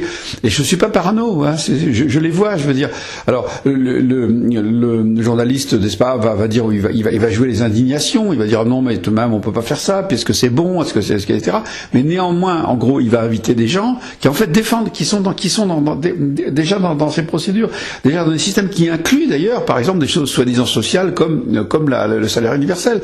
Le salaire universel, c'est la mise en dépendance généralisée des gens sur le plan passif. C'est-à-dire les gens sont passivisés et deviennent complètement dépendants, n'est-ce pas, pour leur transition entre des activités ou pour tout simplement même, enfin, ouais, leur existence même, n'est-ce pas, d'une dépense sociétale en quelque sorte, vous voyez, qui a beau avoir une espèce comme ça d'aura, de socialisme, etc. En réalité, met les gens en prison, c'est une espèce d'immense EHPAD, quoi. La France, l'Allemagne et les pays européens, puis les pays développés du monde vont devenir d'immenses EHPAD, hein, c'est-à-dire des établissements publics ou privés dans lesquels on met des gens qu'on va occuper à survivre d'une certaine façon, vous voyez, soi-disant leur laissant des possibilités pour qu'ils s'éduquent, pour la formation permanente, etc. Mais en réalité, c'est la reformation globale d'une espèce d'armée de réserve, ce coup-ci, vous voyez, mais qui est destinée à rester pour l'immense majorité en réserve et dans des réserves même, dans des nouveaux EHPAD, dans des réserves, vous voyez, avant d'être éliminés, parce que l'élimination se fera évidemment pas à la façon, je dirais, grossière des nazis, hein, ça se fera très lentement, doucement, démographiquement, etc., etc., etc. Mais c'est ça qui est visé. Comment est-ce que vous ne comprenez pas que c'est ça qui est visé? Dès qu'une classe supérieure se met en place, elle rêve de pouvoir contrôler les classes inférieures de façon totale, sans surprise, sans mauvaise surprise, sans bons hommes qui surgissent de la jungle pour venir vous couper le cou, enfin, moi j'ai vu cette passion, si vous voulez, sur des petits là aussi, mes exemples de base vécus sont petits, vous voyez, micro. Je me souviens très bien, vous voyez, d'un quartier assez riche dans une petite île d'origine anglaise dans les Caraïbes, dans laquelle ce quartier riche au-dessus, vous savez, du Golfe, n'est-ce pas, séparé évidemment des quartiers populaires en bois moisi et des soi-disant jardins tropicaux, enfin jardins, vous voyez, Caraïbes, jardins antillais, c'est-à-dire la misère dans les montagnes. En fait, la seule chose qu'ils craignent, c'est que les pauvres, la grande majorité de ces pauvres qui travaillent, quand ils le peuvent, dans les hôtels de luxe, mais qui, la plupart du temps, sont mis au chômage, sont obligés de rendre leur 4x4, etc. Ces gens-là, ils ont une trouille terrible qu'un jour ils viennent les attaquer. Donc la seule chose qu'il a pensé qu'ils ont, et le marché évidemment pour toujours un petit businessman américain qui est pourri, qui est là pour évidemment prendre les désirs de ces gens-là immédiatement parce qu'ils ont du fric, c'est bon, on va faire une gated community, on va fermer, on va mettre des barrières, on va mettre des murs, on va mettre, n'est-ce pas, une entrée avec des gardiens armés qui vont trier les gens, qui vont laisser rentrer les femmes de ménage qui ont l'air à peu près correctes, et puis arrêter leurs copains ou leurs maris, surtout si on a l'impression qu'ils sont un peu armés, et puis voilà, on va faire ça.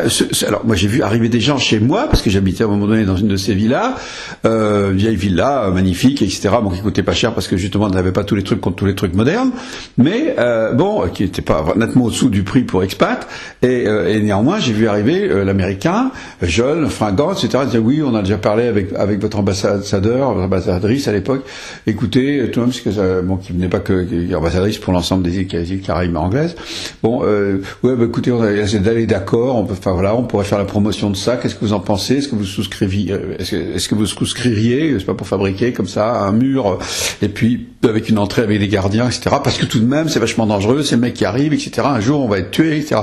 Mais je lui ai dit, écoutez monsieur, d'abord vous sortez, et avant de sortir je vais vous dire un truc, sortez, vous barrez immédiatement, mais une chose que je vais vous dire avant, c'est que pour l'instant, qu'est-ce que vous avez? Vous avez des gros chiens qui éventuellement vont sur la route, qui n'est d'ailleurs pas carrossés parce que il n'y a pas d'impôt, et la femme de ménage est obligée de monter un arbre. Je l'ai retrouvé plusieurs fois dans les arbres parce que le molosse n'est-ce pas, appartenant au médecin de l'endroit, hein, qui fait partie évidemment de l'élite, de la super élite de l'île, et ce médecin qui par ailleurs se dit pédiatre, mais en réalité vit de la vente d'eau lorsqu'il y a des pénuries d'eau par des systèmes de désalinisation de l'eau de mer. Il a une machine, etc., et il fait payer l'eau très cher. Laisse ces énormes chiens vagabonder sur les routes et sur les quelques routes qui mènent à ce secteur, et qu'est-ce que ça fout la trouille en gros aux gens qui viennent bosser. Voilà, alors je dis pour l'instant vous avez peut-être des gens qui volent, peut-être des gens qui sont pas contents, mais vous avez pas de morts. Alors que quand vous allez fermer avec des gardiens à fusil, vous allez avoir des morts. Vous allez avoir des gens qui vont débouler avec des 4x4 et flinguer les gens qui leur plaisent pas. Donc qu'est-ce que vous êtes en train de préparer? Vous êtes en train de préparer la transformation de cet endroit qui est encore relativement paisible, n'est-ce pas, en guerre des gangs. Donc vous êtes des fous. Sortez immédiatement de la maison, barrez-vous, je veux plus vous voir. Et bon, et puis ils se sont barrés très mécontents, mais à mon avis toujours aussi crétins. Vous voyez, c'est-à-dire bon, et ça c'est un tout petit exemple. Vous voyez, mais il y a des milliers d'exemples dans le monde à l'heure actuelle comme ça, n'est-ce pas, où on fabrique justement une différence telle que entre la misère et l'extrêmement riche, il n'y a que la guerre qui peut régler ça. Et à partir du moment où les pauvres ne peuvent pas bien faire la guerre parce qu'ils ont des vieux fusils, des vieilles pétoires. Alors ça peut être très très meurtrier, hein, je dis pas, il peut y avoir des idéologies épouvantables là-dedans, mais la question c'est que c'est perdu d'avance.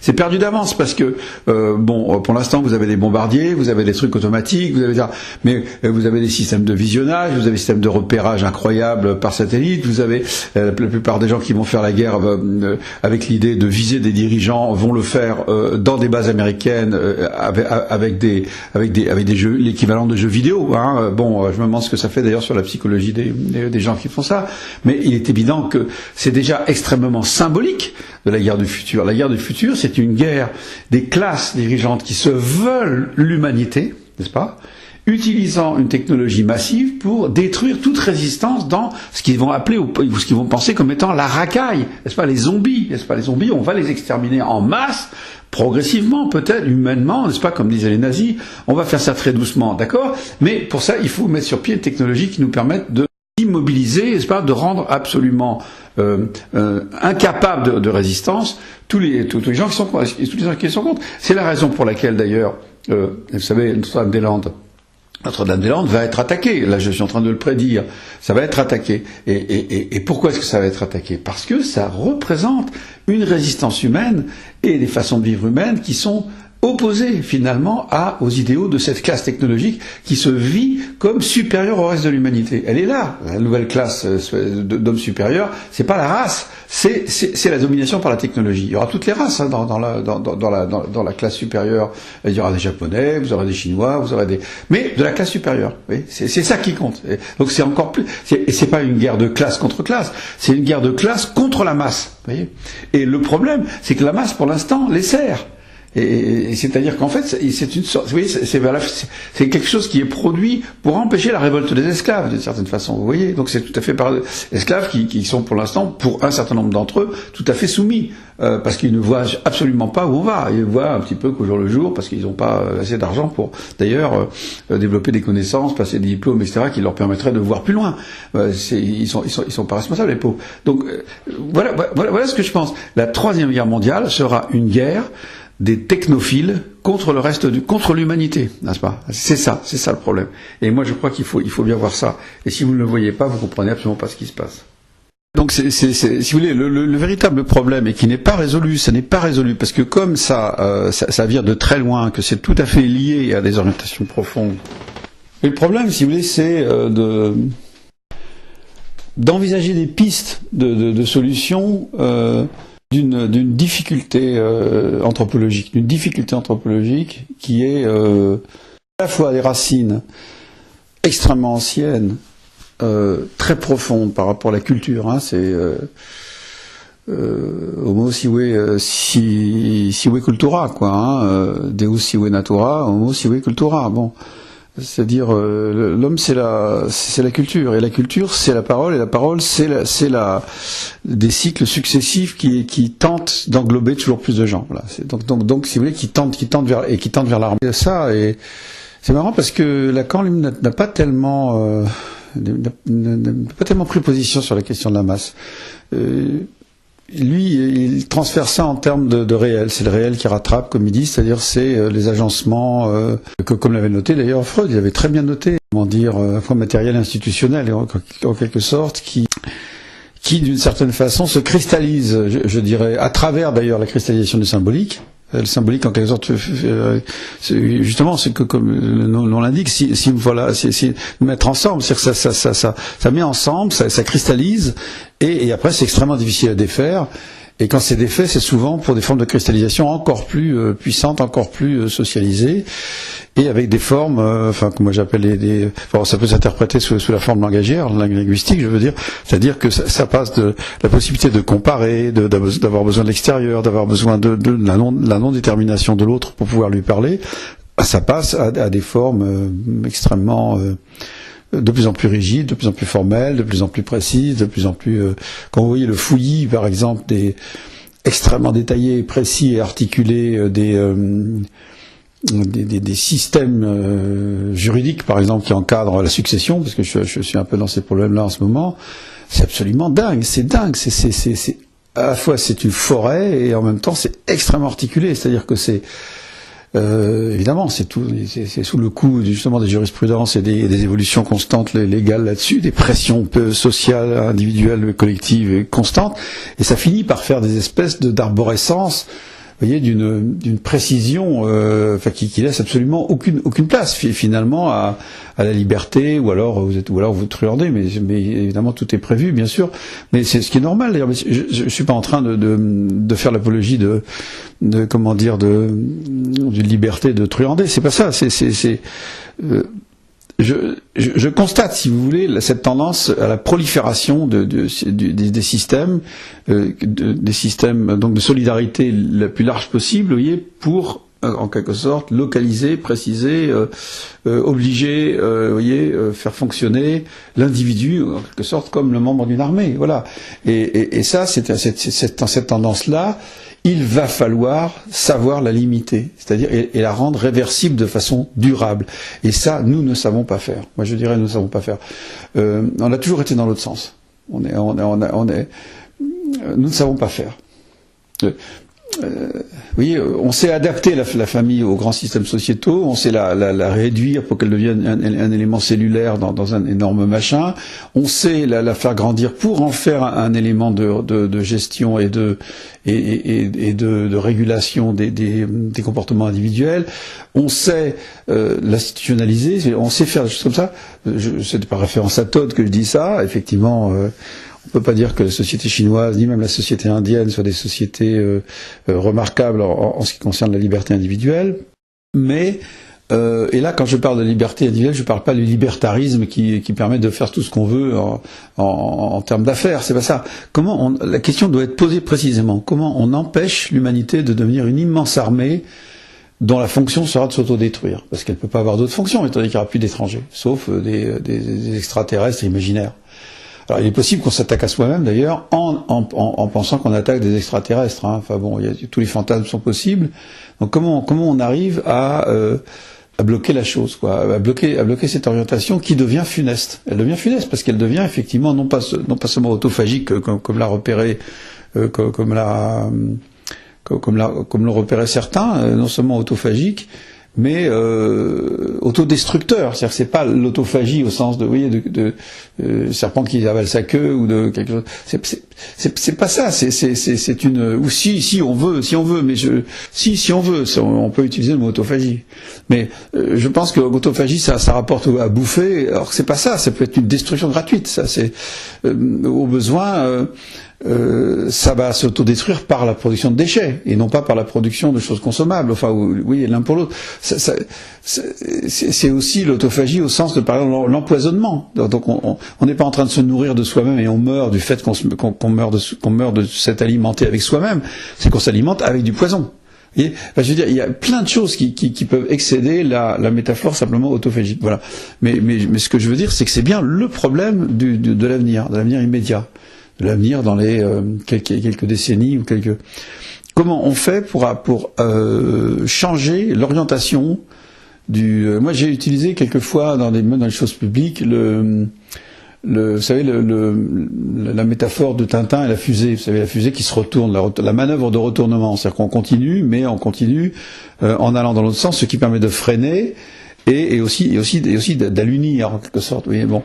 Bon, il faut avoir Tintin, je sais plus comment ça s'appelle, enfin Objectif Lune ou je sais pas quoi pour pouvoir voir exactement ce que je veux dire, qui correspond à des connaissances physiques très approximatives. Hein. Tintin se préoccupait pas d'être vraiment de faire une présentation scientifique, mais néanmoins il y a cette espèce d'idée, si vous voulez, qu'il faut à un moment donné retourner l'énergie pour que cette énergie ne s'autodétruise pas.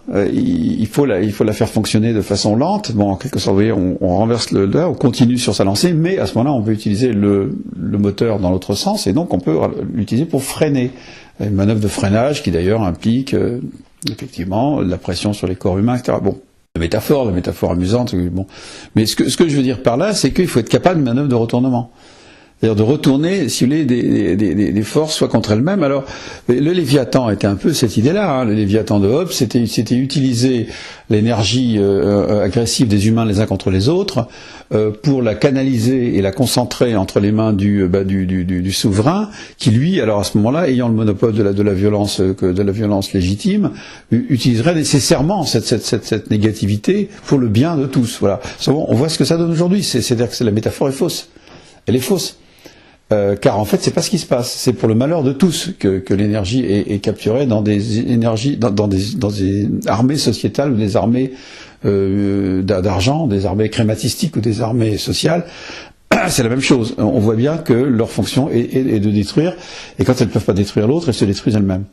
Donc c'est ça qu'il faut arriver je dirais, à bloquer ou à retourner. Je sais pas quelle est la métaphore la meilleure. De toute façon, la métaphore la meilleure sera celle qui correspondra à la réalité d'une possibilité. Et ça, c'est pas du tout pensé politiquement. Moi, ce que je vois, c'est ce à quoi je pense réellement, c'est effectivement Small is Beautiful de Schumacher. C'est-à-dire que de toute façon, si vous ne démobilisez pas ces armées en petits groupes qui ensuite peuvent effectivement communiquer entre eux, mais sans reconstituer les grandes armées, vous n'arriverez à rien. C'est-à-dire que c'est au niveau du petit, voilà, alors ça commence à se dire un peu dans les médias, mais ça se dit sous forme d'une nostalgie. Or, il faut pas imaginer comment dire, le petit tel qu'il était avant, puisque le petit tel qu'il était avant était en train d'essayer de devenir gros, vous voyez. Donc il se nie à lui-même. Là, il faut au contraire une morale totalement différente, qui est une morale qui n'est pas corporative. Encore une armée. Les corporations sont des armées. Je veux dire, vous les voyez bien, les corporations des médecins qui arrivent à bloquer le numerus clausus et qui font qu'il y a un désert français médical. C'est une armée de médecins qui empêche qu'il y ait plus de médecins. Bon, alors c'est paradoxal, si vous voulez. Mais le nombre n'a pas nécessairement... Vous voyez, quand je dis, c'est la totalisation qui est visée. C'est pas nécessairement le nombre. Alors, vous voyez et on le voit bien d'ailleurs avec l'expulsion du nombre d'une activité économique. Le nombre de travailleurs va être expulsé. Hein, vous voyez. Par contre, on veut avoir le maximum de consommateurs. Donc, on veut avoir le maximum de gens qui vont être complètement inféodés à cette armée. Mais l'armée elle-même, on va essayer plutôt d'en limiter le nombre, tout en augmentant la puissance. Et donc c'est complexe cette affaire-là, mais en gros, on voit bien quoi. C'est limiter l'augmentation de la puissance, l'augmentation du pouvoir, que ce soit pour quelques-uns ou pour tous, ou pour un souverain ou un peuple souverain, c'est la même chose. C'est-à-dire que ce qu'il faut, c'est limiter la capacité d'action et sous forme d'intégration, sous forme d'accumulation, sous forme d'organicité, sous forme de gains, etc. massifs. Il faut limiter ça, mais vraiment, c'est pas les lois antitrust qu'il faut, c'est une sorte de constitution qui interdise, qui empêche en quelque sorte certains effets inéluctables au bout d'un certain temps de ce qu'on pourrait appeler l'association, parce qu'au fond c'est jamais que de l'association au départ, donc ça a l'air positif si vous voulez. Et à l'heure actuelle, c'est le contraire, c'est encouragé pour pouvoir produire davantage de profits sur lesquels une autre armée va prélever son gain. C'est du rapt, c'est du Raubwirtschaft, c'est de l'économie de rapine en quelque sorte. Vous voyez, dès qu'une entreprise est grosse, paf, l'État vient dès que vous avez fait un peu de plus-value sur votre maison, paf, on vient vous piquer votre pognon. Mais en réalité, c'est jamais que des bandits étatiques qui s'adressent à des bandits privés qui s'adressent à d'ailleurs. Et tout ça pour tout de même tondre les moutons, c'est-à-dire tondre les individus eux-mêmes, vous voyez, qui sont au fond dans une position de faiblesse. Or moi je crois qu'il doit y avoir un interdit de ça, c'est-à-dire que c'est vraiment et alors, ce qui est terrible, c'est que par exemple, mettons le banditisme étatique, qui à l'heure actuelle, par exemple, fonctionne sur des tas d'impôts indirects en favorisant des collecteurs d'impôts cachés, secrets. Par exemple, quand on vous demande, je sais pas, c'est en train de doubler les 5 000 euros, ça va atteindre les 10 000 euros pour n'importe quelle propriété un peu conséquente. Vous allez avoir une série d'expertises à faire qui sont totalement inutiles et qui, en gros, signifient le contrôle au nom de la santé, au nom de tout ce que vous voulez, les impératifs, n'importe quoi, on écrase littéralement le propriétaire, c'est-à-dire celui qui a quelque chose en propre, justement, en propre, c'est-à-dire à soi, en propre au sens, ça peut être sa famille, ça peut être aussi une SCI, ça peut être un groupe, mais c'est pas le problème. Le problème, c'est que la petite entité va tout de suite être, vous voyez, alors ça ce langage-là, beaucoup de gens le comprennent, hein, ce que je dis. Ceux qui ne comprennent pas, c'est que c'est le même principe qui va faire qu'une entreprise devient monopoliste. C'est le même principe qui fait que vous allez avoir des hypermarchés à la campagne. C'est le même principe. Et c'est-à-dire qu'en fait, c'est un profit profondément amoral. C'est de la Raubwirtschaft. C'est l'économie de rapine. Celui qui est plus gros, il bouffe le plus petit. Celui qui est plus petit, etc. Celui qui est, etc.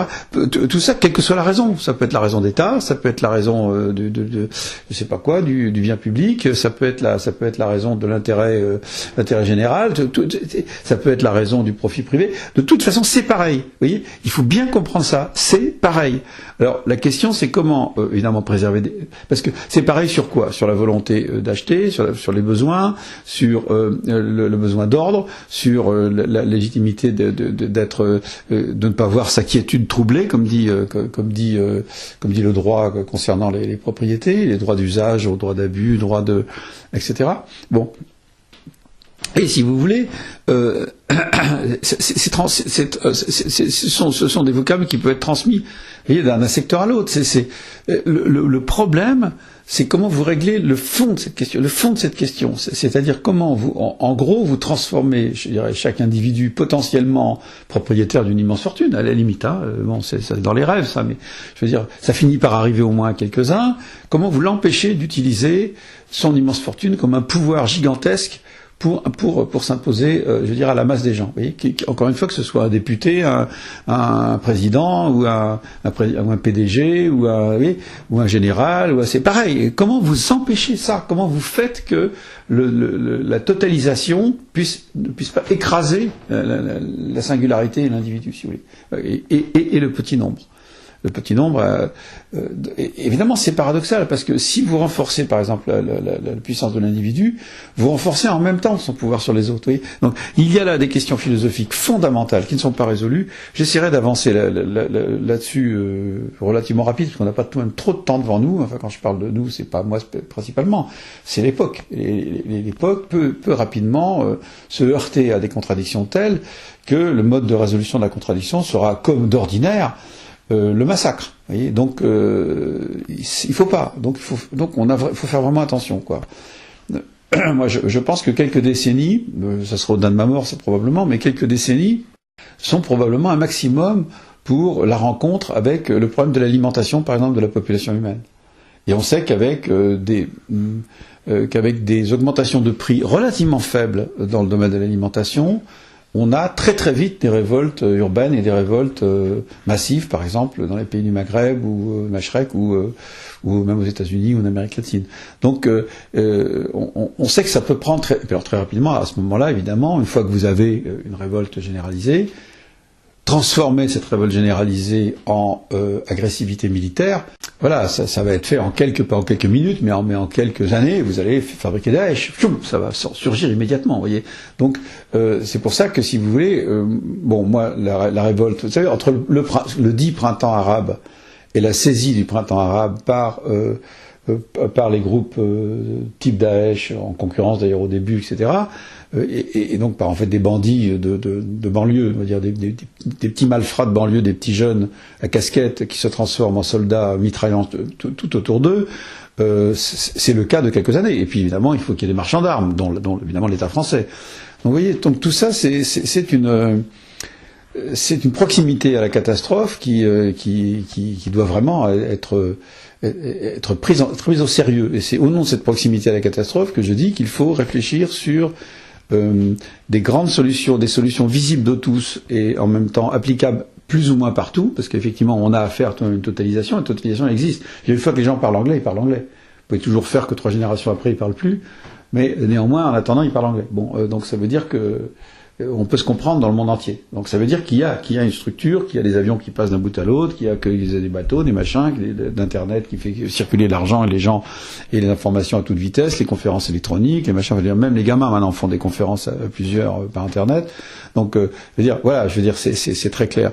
Et dans cette intercommunicabilité, cette interconnectivité gigantesque, on est bien obligé d'en tenir compte pour réfléchir au fait.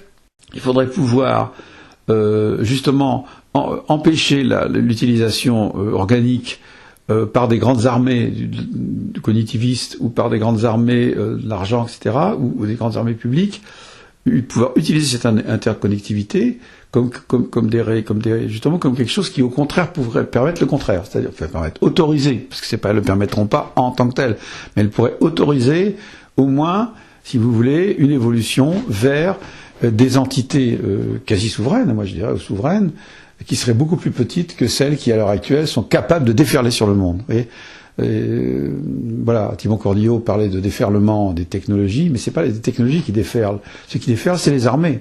Ce sont les armées humaines utilisant des technologies qui leur permettent de déferler encore plus vite. Vous voyez, voilà, j'ai beaucoup, encore une fois, comment, vous voyez, on parle de mobilisation, moi je dirais, comment démobiliser, comment rendre la vie civile des humains de telle façon que justement ils ne puissent plus disposer d'un pouvoir gigantesque sur les autres par l'intermédiaire d'organes de commandement, parce que c'est du commandement, ce qu'on appelle la gouvernance par les actionnaires, c'est pareil. On parle vous voyez, en fait, ce sont des métaphores militaires. Et j'avais parlé à un moment donné de HEC, j'avais noté sa proximité géographique, mais ce qu'on apprend tout de même aux gens, c'est à devenir des des colonels, des militaires, enfin, je veux dire, entre Saclay et, je ne sais pas, vous voyez, la colline qui est en face de Versailles, qui est bourrée d'écoles de gendarmes, etc., et de militaires, et puis Saclay, et puis HEC, et puis d'ailleurs un peu plus loin Polytechnique, etc.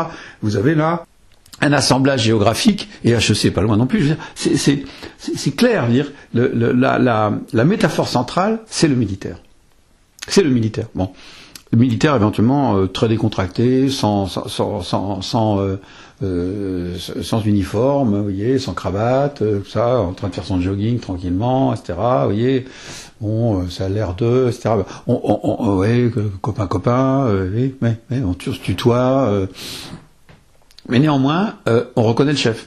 Et le chef, le sous-chef, les sous-sous-chefs, etc. Et puis c'est celui qui est en bas et qui fait tout, oui, qui balaye la cour, mais qui aura un fusil le jour où il faut qu'il tire. Il devra tirer dans la bonne direction, n'est-ce pas? Jusqu'au moment où, comme en 1917, encore une fois, le fusil se retourne contre les officiers, parce que les officiers ont donné l'ordre de tirer dans la foule, et que la foule, c'est la foule des femmes, qui sont les femmes des soldats. Donc c'est pas possible. C'est très clair. Et alors, on dit, c'est une erreur, fallait pas faire cette erreur-là, etc., etc. D'ailleurs, de toute façon, l'erreur va être corrigée assez vite par les bolcheviks eux-mêmes, etc., et on aboutit au stalinisme, j'ai déjà dit. Mais ce que je veux dire, c'est que justement, c'est pour ça qu'il faut pas viser un événement, qui peut être un événement catastrophique, parce que souvent, il porte en lui-même, même s'il a l'air d'être positif par certains côtés, et qu'il l'est par certains côtés, il représente une véritable révolte totalement légitime des gens eux-mêmes, vous allez avoir une évolution fatale parce que ça n'est pas pensé. Vous voyez, ça n'est pas pensé. Ce que Lénine a pensé, c'est la révolution organisée. C'est la destruction d'ailleurs d'un régime. C'est la destruction d'une classe bourgeoise. C'est quelque chose d'extrêmement agressif. C'est extrêmement haineux et agressif, Lénine. Mais c'est pensé. On peut pas lui reprocher de ne pas avoir pensé. En tout cas, il a essayé d'organiser tout ça dans un système conceptuel. Moi, je dis pas qu'il nous faut l'équivalent d'un léninisme ou l'équivalent d'un marxisme. On a vu là aussi où ça a conduit. Mais ce qu'il nous faut, c'est effectivement une réflexion théorique le plus partagée possible sur comment faire un monde qui soit un monde dans lequel les grandes armées organisant les hommes d'un point de vue civil, d'un point de vue économique, d'un point de vue militaire, etc., ces grandes armées disparaissent. Elles disparaissent. C'est-à-dire qu'elles n'aient plus droit de cité. On ne peut plus exploiter, en utilisant la force, la domination de conviction, de publicité, de ce que vous ne pouvez plus, dans ce monde-là, tordre les mains d'une certaine façon aux gens, vous pouvez plus les forcer, vous pouvez plus les canaliser, vous pouvez plus leur laminer le cerveau, leur faire de l'addiction, comme aujourd'hui par les iPhones, etc. Vous ne pouvez pas, vous n'avez pas le droit de faire ça, vous ne pouvez pas le faire. Voilà. Qu'est-ce qui va vous empêcher de le faire? C'est ça la question. Qu'est-ce qui va empêcher les gens de se transformer en membres plus ou moins dirigeants, mais ça peut être aussi à la base, hein. Une base peut être, c'est la foule, la masse dont parle Elias Canetti. C'est-à-dire la capacité. Canetti est un des plus grands penseurs de cette, sauf que c'est pas pensé d'un point de vue anthropologique, c'est pensé d'un point de vue à la fois philosophico-poétique, enfin, mais il y a des très bonnes choses, c'est très très très très bien, hein. Je vous conseille absolument de lire Masse und Macht, Masse et pouvoir, Masse et puissance plutôt. C'est exactement le problème. Vous voyez, il a compris quel était le problème. Voilà. Comment on fait? Alors lui, il dit que c'est pas possible parce que, en fait, il dit que c'est pas possible parce que quand il prend en fait l'agent interne, on pourrait dire individuel, cette massification, il aboutit sur au fond une folie, hein, qui serait la folie d'ailleurs du président Schreiber sur laquelle a travaillé également Freud. C'est-à-dire que, comment dire. Il a travaillé presque jusqu'au bout, d'une certaine façon, la question de la racine individuelle, intérieure à la culture et intérieure à l'individu absorbant la culture, dans ce qui va le diriger, comme l'aimanter, si vous voulez, vers quelque chose qui n'est pas un grégarisme, mais véritablement une solidification de la masse en tant qu'armée exploitant les individus, exploitant les petits groupes. Vous voyez. Comment on fait pour qu'un groupe reste petit, tout en assurant sa survie? Comment on fait pour qu'une famille ne soit pas détruite, réduite à zéro ou à quelques individus qui vont se séparer très rapidement, etc. Vous voyez,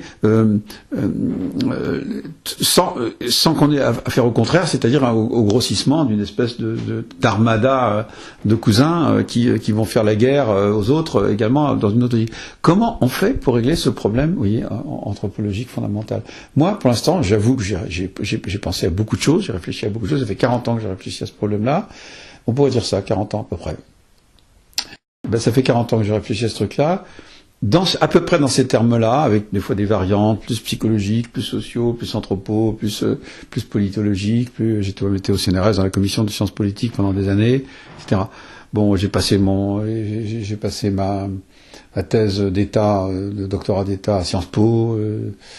Bon, je veux dire, voilà, j'ai brassé diverses disciplines, si vous voulez, mais en gros, c'était toujours ce problème-là. Voilà, comment quelque chose qui est inscrit dans l'âme humaine, on pourrait dire, hein, ce qui veut pas dire ça veut pas dire dans la nature au sens opposé à culture, si vous voulez.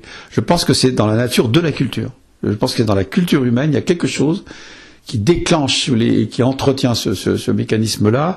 C'est pas un mécanisme moral, parce que, si vous voulez, Dany Robert Dufour, il traite ça d'une façon morale. Faudrait pas vouloir tout, faudrait pas vouloir le grand, faudrait pas vouloir. Mais si, en nous, il y a quelque chose qui aspire au grand, au dépassement de soi, à l'alliance, à l'accumulation, au toujours plus gros, toujours plus grand. C'est impossible en rier.